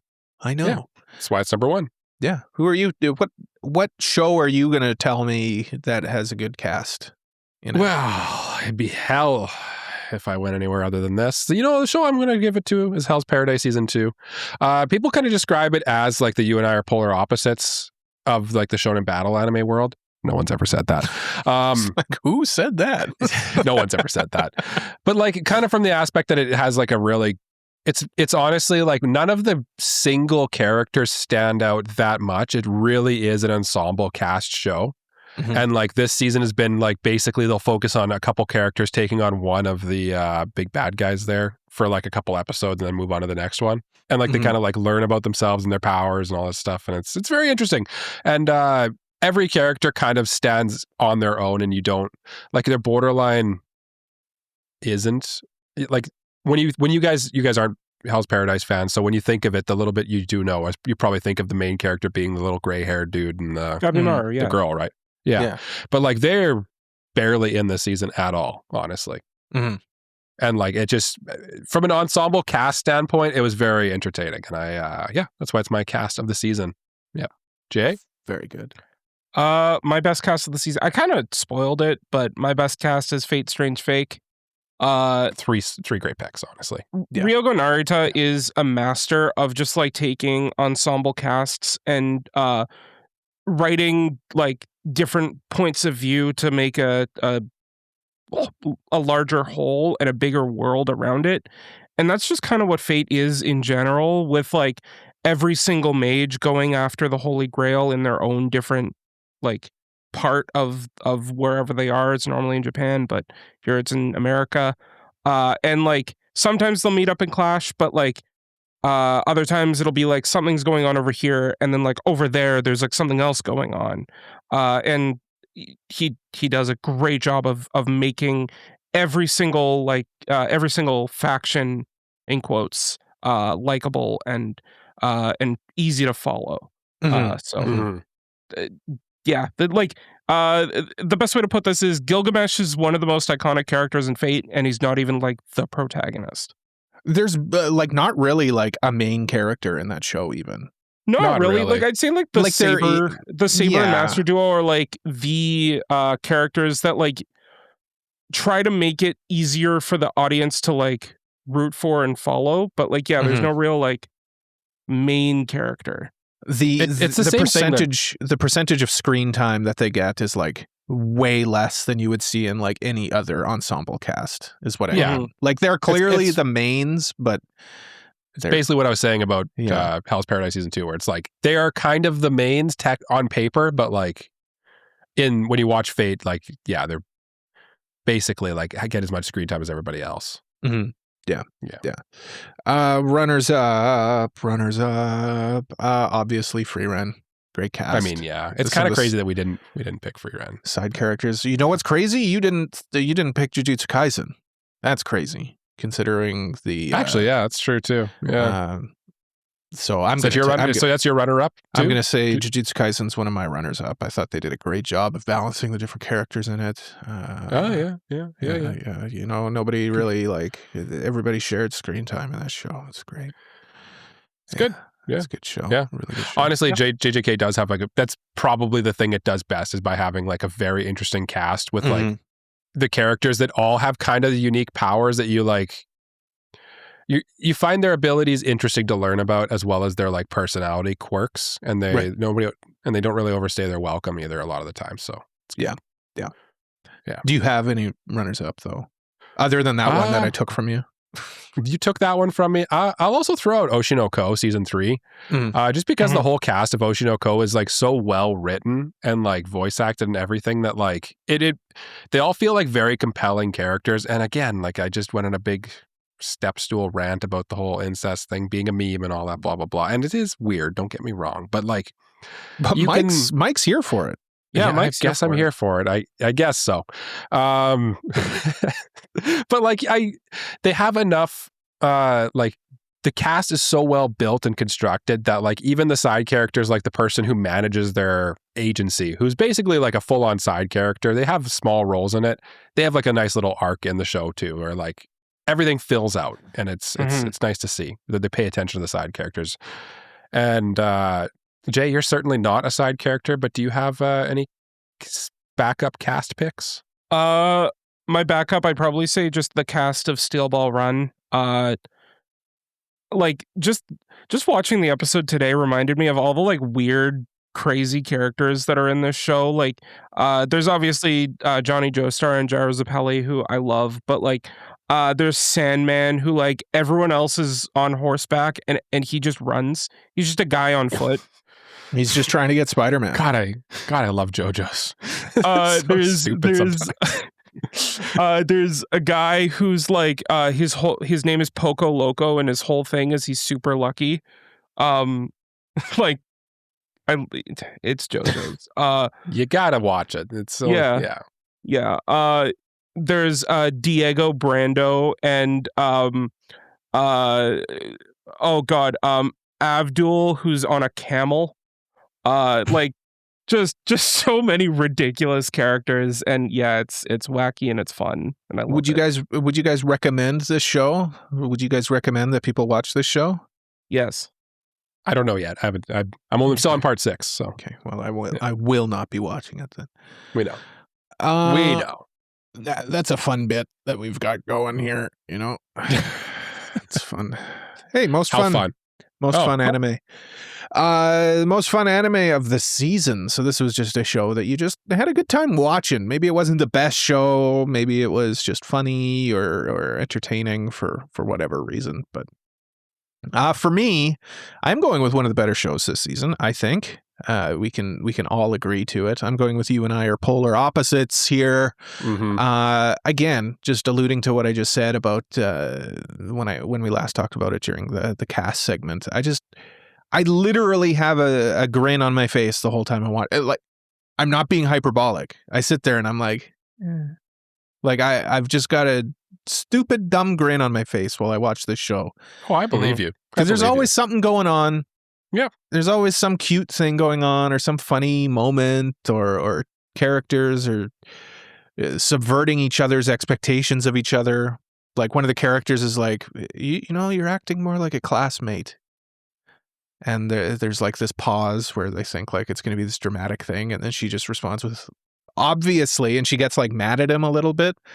And I bust out laughing. The comedic timing of this show is great.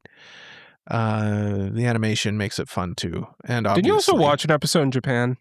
I did watch half of an episode in Japan. I caught the tail end of the one where they go to his house and meet his grandma. Yeah, that was the one. That was the one I watched. That's the one. That's the one I saw in Japan. And yeah, I just have a good time watching it every week. And I'm sad that it's done, but I'm happy it's coming back. Real soon. Like 4 months away, really, when you think about it. Yeah. I agree with you. It's one of the most fun, probably the most fun show this season, honestly. I would probably have had it as my number one as well. Yeah. So another good pick by you, Cole. God, I'm sucking up to you so much this episode. I don't know why. I don't even know why. I don't know why. You're not getting anything. I don't know why. I know. Trust me, I know. I know.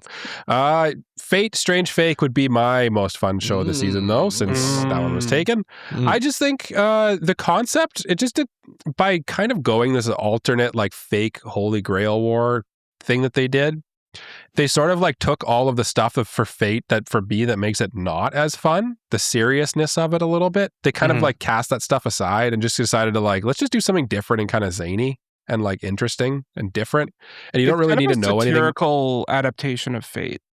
Yeah, that's kind of how I looked at it too, and like that aspect of it made it a lot more fun than like watching Fate Zero, for example, where like Fate Zero is a very serious Fate show, and like this was just more like, let's just have a fun Fate style show with like fun fights, fun characters doing fun things, and craziness happening. Also, I guess we're getting a season 2 because it ended on kind of a crazy ending there, to be honest with you. So I'm excited for that as well. I'm looking forward to getting more. Since that was so much fun. Jay, what was super fun for you? I was trying to think of a segue, couldn't think of one. So that's okay. There's segues that I couldn't. Yeah, that's a segue. My most fun show is Tamon's B-Side. I love this stupid show. I love that the dynamic between the two leads, and it's just something that, like Cole was talking about with You and I Are Polar Opposites, just leaves a smile on my face when I watch it. It's it's so much fun. And also cute. Cute and fun. It's one, I've seen people been talking about it, and everything I've seen looks Like it would just be a good time to watch. The I unfortunate think in a thing with weaker it, season, it would stand out a little more. yeah, that's what I was basically about to say. Like you and I are polar opposites. You're kind of scratching that itch for me. But in any other season, this probably would have been the one that gets me. One that gets gives me joy in my cold heart. The one that I was gets wondering where you're recruits. going with that. Yeah. No. That wasn't going anywhere. Tickles you. Yeah. Tickles you. It's Jimmy. a little bit underrated, You know what I'm honestly. Hey, It we got runners up. Oh yeah, Runners we do. up. If you guys Let's have see if any. one of us. Oh yeah, we do have runners up. Yeah. For most fun. I don't have. Yeah, I don't even know. This was an easy pick for me. Yeah, that's probably it. Maybe Sentenced to Be a Hero. I'll throw out there just because like it's kind of dumb, fun shonen stuff with like an interest. Like the premise of it is kind of fun. That the hero is technically like a sentence, like a prison sentence, essentially. It's a bad thing, and goddesses are kind of, instead of being this, they're like still revered, but they're kind of a weapon, essentially. Right. And like it just the world of it's pretty fun. I mean, it's not fun because it's kind of dark, but it was a fun show to watch. I'm looking forward to interesting season 2. concept. Yeah.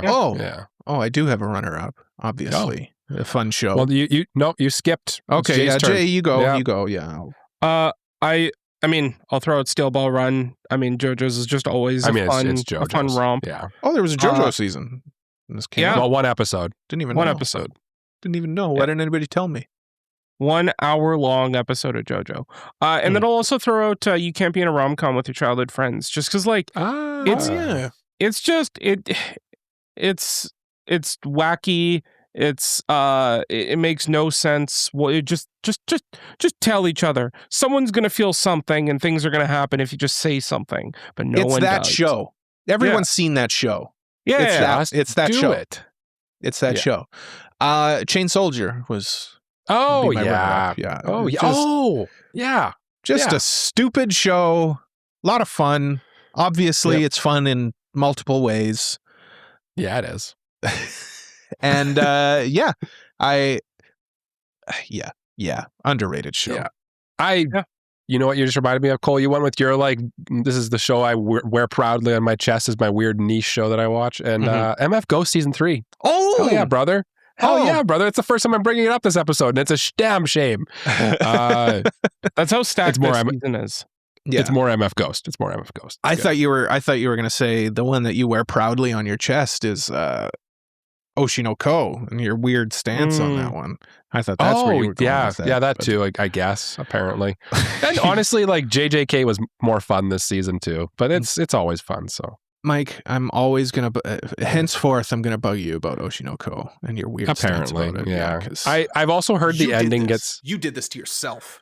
I did. I as I was giving that rant, I could feel it like in my back of my head. I'm like, I'm going to regret this later on. This is ammo. Yeah, this is bad. And it's like recorded too, is even the worst part. So regretted it instantly. Yeah. It's out there now forever. You know what? I think it's an underrated take, honestly, though. That is an underrated take to say that it's underrated. My underrated show of the season. Oh, yes. Yes. What is your underrated show of the season? It's the next category. Chain Soldier. Nobody's talking about this show at all, and it's just a good time. I understand why nobody's talking about this show, because it is you know what this is. You know what this show is, and I get why people wouldn't watch it if they don't want to. But there's more to it than just that.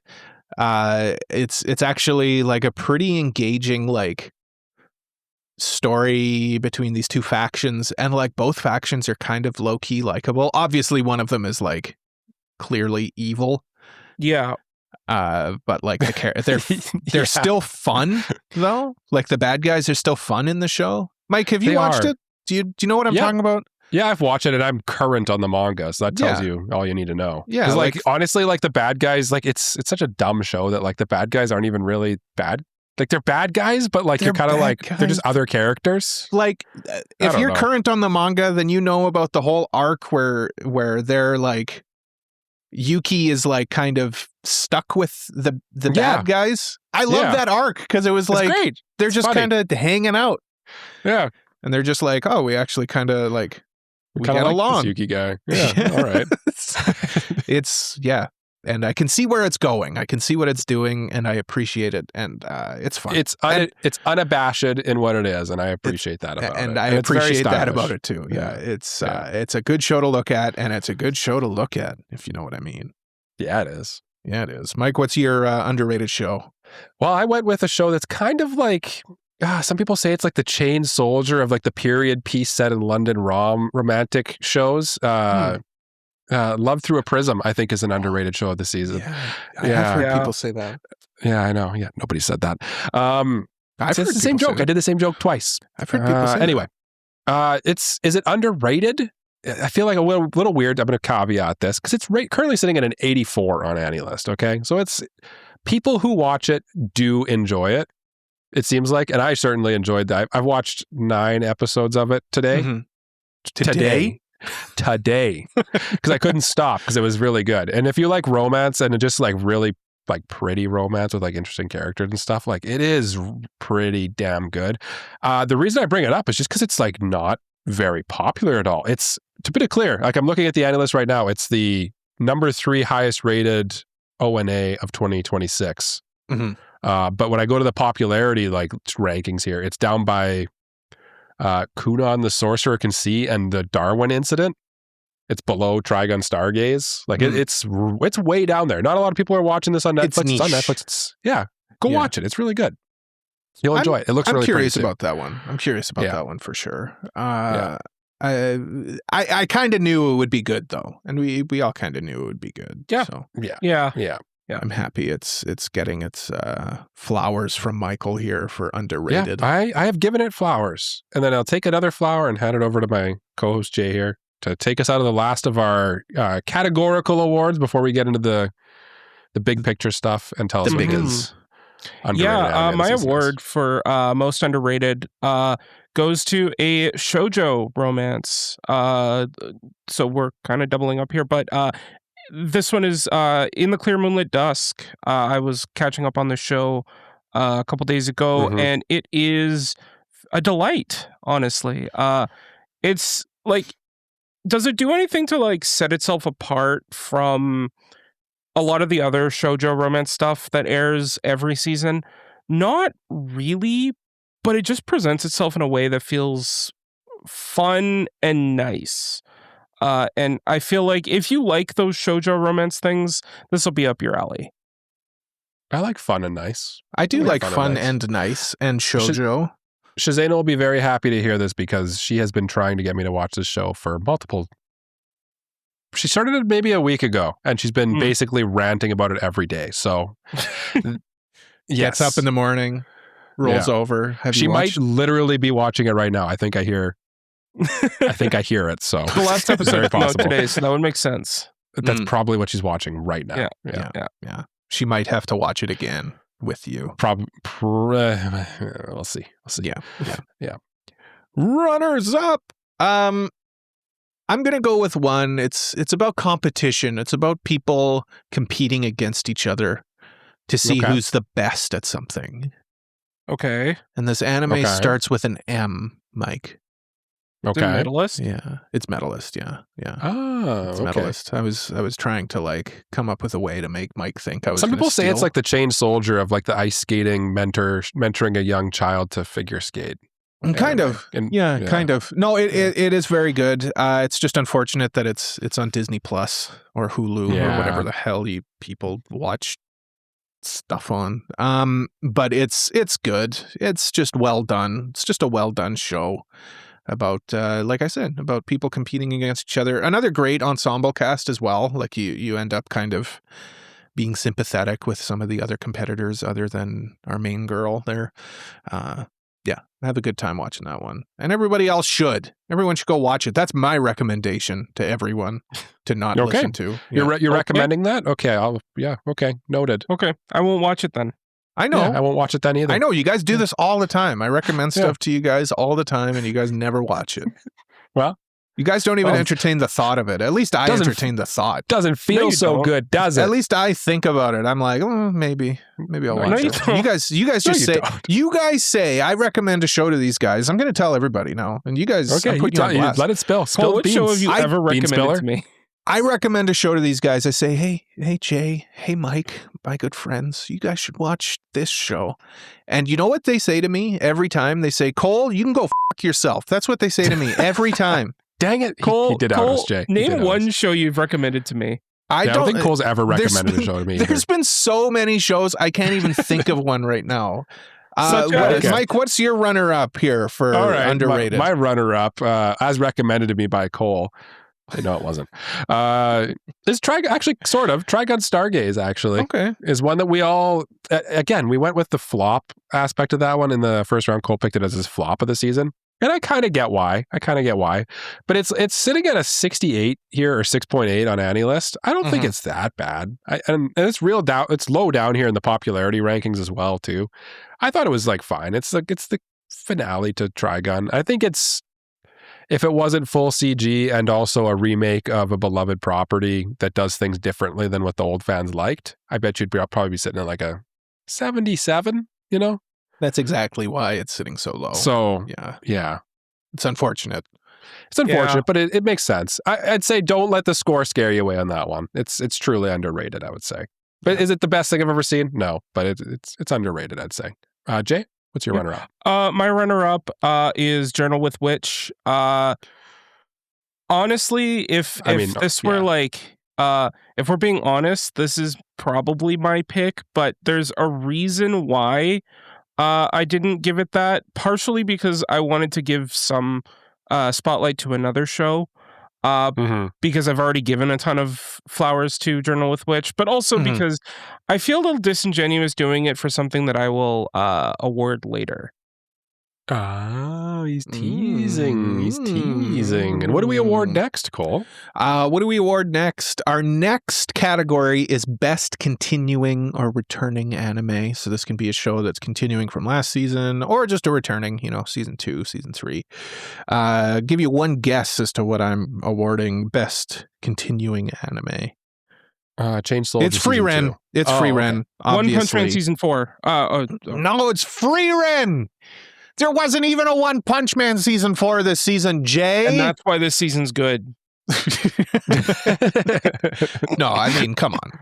It's its absence makes this season stronger, Cole. Frieren season 2, pretty obvious. Clearing away at probably one of the. I mean, is it still like sitting as the highest rated show? Period. I think it might be Steel season Ball 1 Run is. now. Season 1 is? Yeah. Okay. Yeah. The Steel Ball Run thing, it's one episode. It's one people episode relax. Yeah. It'll go down. But yeah, Frieren season 2. It's just as good as season 1, and it's brief. 10 episodes. Its brevity increases its excellence. And season 3 will be of the best arc in my favorite arc. So they teased the bad guy for season 3 there, and it looks very interesting. He looks very cool. Yes. Yeah, very cool. Yeah, I'm into it. Frieren season 2, far and away, wasn't even the debate in my mind about what certified good. It is a certified AniPro certified. Mike, what is your continuing or returning anime of this season? I mean, as to no surprise to the listeners, I got to give it to Jujutsu Kaisen. Okay, obviously, season 3. Game, part 1. It was just really good. It honestly, I'm a big JJK fan. I had my doubts about the season, kind of like I said earlier in the episode, coming into it, and it pleasantly surprised me. It surpassed my expectations and then some. And honestly, I was thoroughly impressed and highly entertained the whole way through. And honestly, the final episode of the season genuinely, basically had the Demon Slayer movie budget for it. It's a spectacle of cinema, I would say. It's crazy to watch. And spectacle. A spectacle of cinema. It was awesome. It was great. As I enjoyed the season, every episode all the way through. It was awesome. I look forward to part 2 of season 3.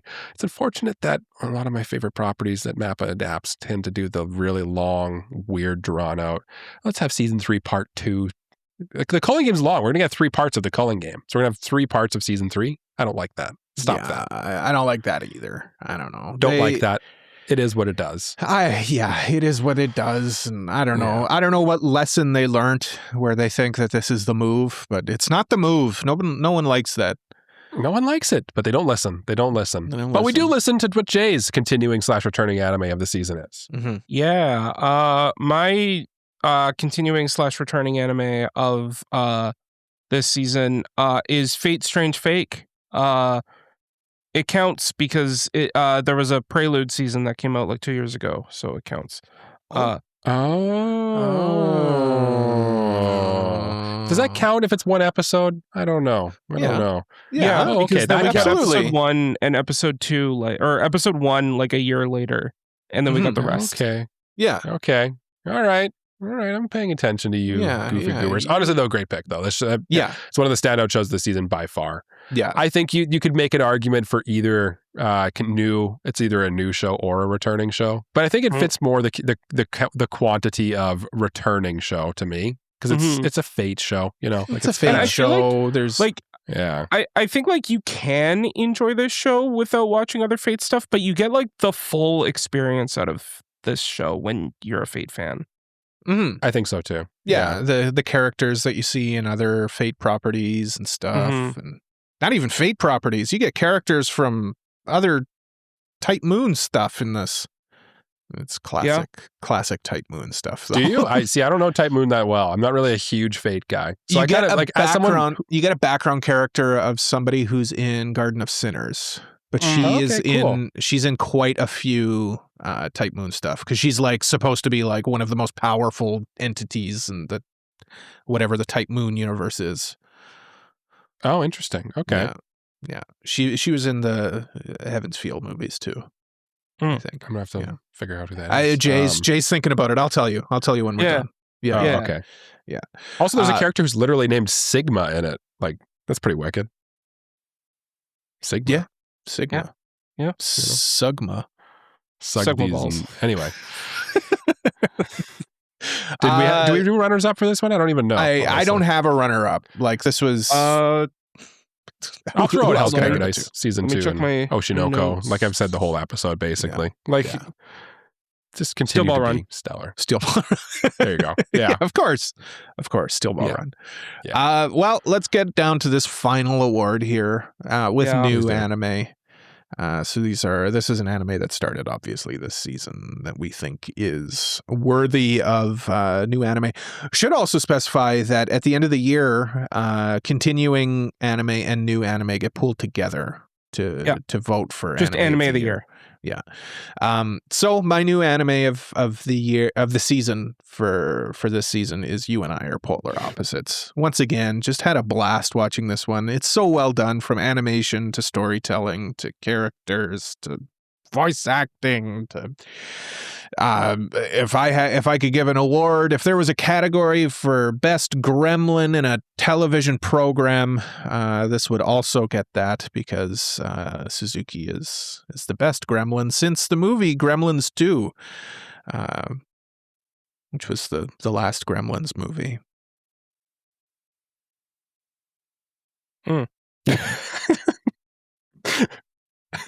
Just radio silence on that one. I didn't realize you're going to get a pedestal or a soapbox for the Gremlins franchise. But no, you are right. Suzuki is a big old gremlin, and she's great. She's great. Yes. She's great, and everyone in the show is great. And the show is great, and that's why it's my favorite new anime of the season. And like you've done in multiple categories now, it's probably my best. It's my best new show of the season too. So really what I'm going to announce here is my runner up. Honestly. Right. Yeah. Because I agree with you 100%. Like honestly, again, if I made the billboard for winter 2026, this show is on it. This You and I Are Polar Opposites. Yeah. The show that is my actual pick though is probably on it still, I think. I still really enjoy it. Like a little picture of it in the corner. If it was early in the season, it would definitely be on it because it started strong and kind of fizzled a little bit. But I really enjoyed my time with it. I want the sentence to be a hero. I thought it was a very interesting take on like the Suicide Squad type story, essentially, and like there's kind of like some interesting lore stuff, and just like it's like really pretty to watch. I am looking forward to season 2, but not the same enjoyment I had with You and I Are Polar Opposites. I'm a little miffed at you there, Cole. I'm sorry. Just get good. I guess so. I just got to draft better going forward. Yeah. Anyway, Jay? Yeah. Finish us My off, baby. best new show of winter 2026, without a doubt, in my mind, because it's probably just my overall anime of the season, is Journal with Witch. Yeah. This is the best drama I have seen in quite some time. It's so down to earth, so mature. Josei is an underrated demographic for anime, and I feel like every time a Josei anime gets released, it is fantastic, and this is another one. I kind of alluded to it in the most underrated that I felt icky giving the award to this, and that's just because like I feel icky giving the underrated award to a show that I'm also giving anime of the season to. Yeah. I don't think I get you need that too. I don't think you need to. Yeah, and like I felt a little icky giving it to something that was like rated quite well too, you know? Mm-hmm. So like, and this show's also rated quite well too. So yeah. I think it's like I get it from multiple aspects. Yeah. Yeah. But I will say, like, if you are looking for some, like, if you're looking at this season, you're like, man, there's so many shonen battle series. I just want something like more relaxing, slow, and dramatic. Where can I find that? This is the show. This is the show. Go watch it now. Okay. See ya. Bye. No, you have a duty to do. You have to do big duty right now. You have duty to do right now. What duty? You got to get us out of the episode, or else me and Jay are going to sit here all night. Oh, well, yeah, I got to let you guys go, I guess. Do you guys have any runners up, though, before I go through my spiel? My runner up of like, you know, one and then like gigantic gap, and then yeah, two. Of course, yeah. You and I are polar opposites would be my like distant runner up. Right, yeah. Oh, okay. I'll throw Love Through a Prism out there. It actually genuinely could probably finish as my new anime of the season. But like I said, I'm only on like episode 8 or 9 or something. So I'm hesitant to give it this award and then have to eat those words later when it has like some crazy ending where like the main characters have some sort of like incestuous relationship with each other and I look really bad. So I'm going to be careful. I'm not going to do that. Yeah, that would look bad. Be careful. I'm going to be careful with what I say on this podcast is what I'm going to do. Yeah, not over like what you're putting out there, like into the world. Yeah, about what we're going to say about it. That's what you should be more concerned about. That's right. That's what I'm worried about. I'm gonna have this ammo on you for the rest of your natural life. I expect it to be in the soundboard. There'll be just like a 30-second, no other audio, just drop. I love it. And then the vine boom at the end. Yeah. Ladies and gentlemen, we have a manga review next week. Manga review is that's right. Botan Kamina Fully Blossoms When Drunk. That is an anime that's coming out this season, so we figured we would do the manga review here. Our next anime review is Neon Genesis Evangelion, which was, of course, the listener's choice winner last listener's choice that we did. So we bumped that up. So we're going to be doing that next. In the next few weeks, we're slowing down with the reviews a little bit. We kind of felt like we were falling into a bit of too much of a routine, so we actually got a little bit of praise for our quote unquote gaming arcs recently. So that's true. Maybe more games will be coming. I don't know. I think I think it was a a good move by us to kind of board games break our habit. Yeah, board games. Yeah, let's novels. Let's read novels. Board games. Yes. Let's do like don't make me salivate. As I like to call them, board games. But like BORED. Yeah. Let's review colors next. Seasons. Yeah. Fragrances. Emotions. Planets. Let's do an emotions tier list. Races. Let's talk about our favorite races. I'm particularly fond of Formula One. So you know what? My favorite race was just this past weekend as of recording, which was the Japanese Grand Prix. I love Suzuka. Oh, yeah, great track. Great race. Yeah. I like the G1 Japanese Derby, honestly. Pretty good race. G1 Japanese Derby. Okay, yeah. Okay, yeah. I like the all right. Arma Keenan. The Arma Keenan. No, I hate the Arma Keenan. The Steel Ball Run race is a pretty good race, I'd say. There you go. What was the race that Balto did? The Snow Dog race. I think it was called the Snow Dog race. I don't know. I've never seen Balto. I don't know, Balto. Anyway, thank you so much for listening to another episode of AniPro. If you liked it, please leave a like, subscribe, leave a review, tell a friend about us. Don't forget to comment your winners for this past season. If you really like us, why don't you consider supporting us on Patreon like these lovely people? Mr. Family Guy 36, Elijah Wood, Braindead, B-Dog, Peach, Frama, Kratos, Just Juzz, Mogmog, Uncle of Light, Saffron, Genus 26, and Taco. By supporting us on Patreon, you get access to all sorts of perks, and it really helps out the show. We're also on social media at AniProPod, and please join our Discord community to keep up with us and other listeners. Links to everything is in the description. Order website, anipropod.com. Jay, lead us in a round of bye-byes right now, please. Man, that was a long episode. So I think I'm gonna go to bed. So good night. Have a good sleep, everyone, and bye-bye. Bye-bye. Bye-bye. Sweet dreams. Bye-bye.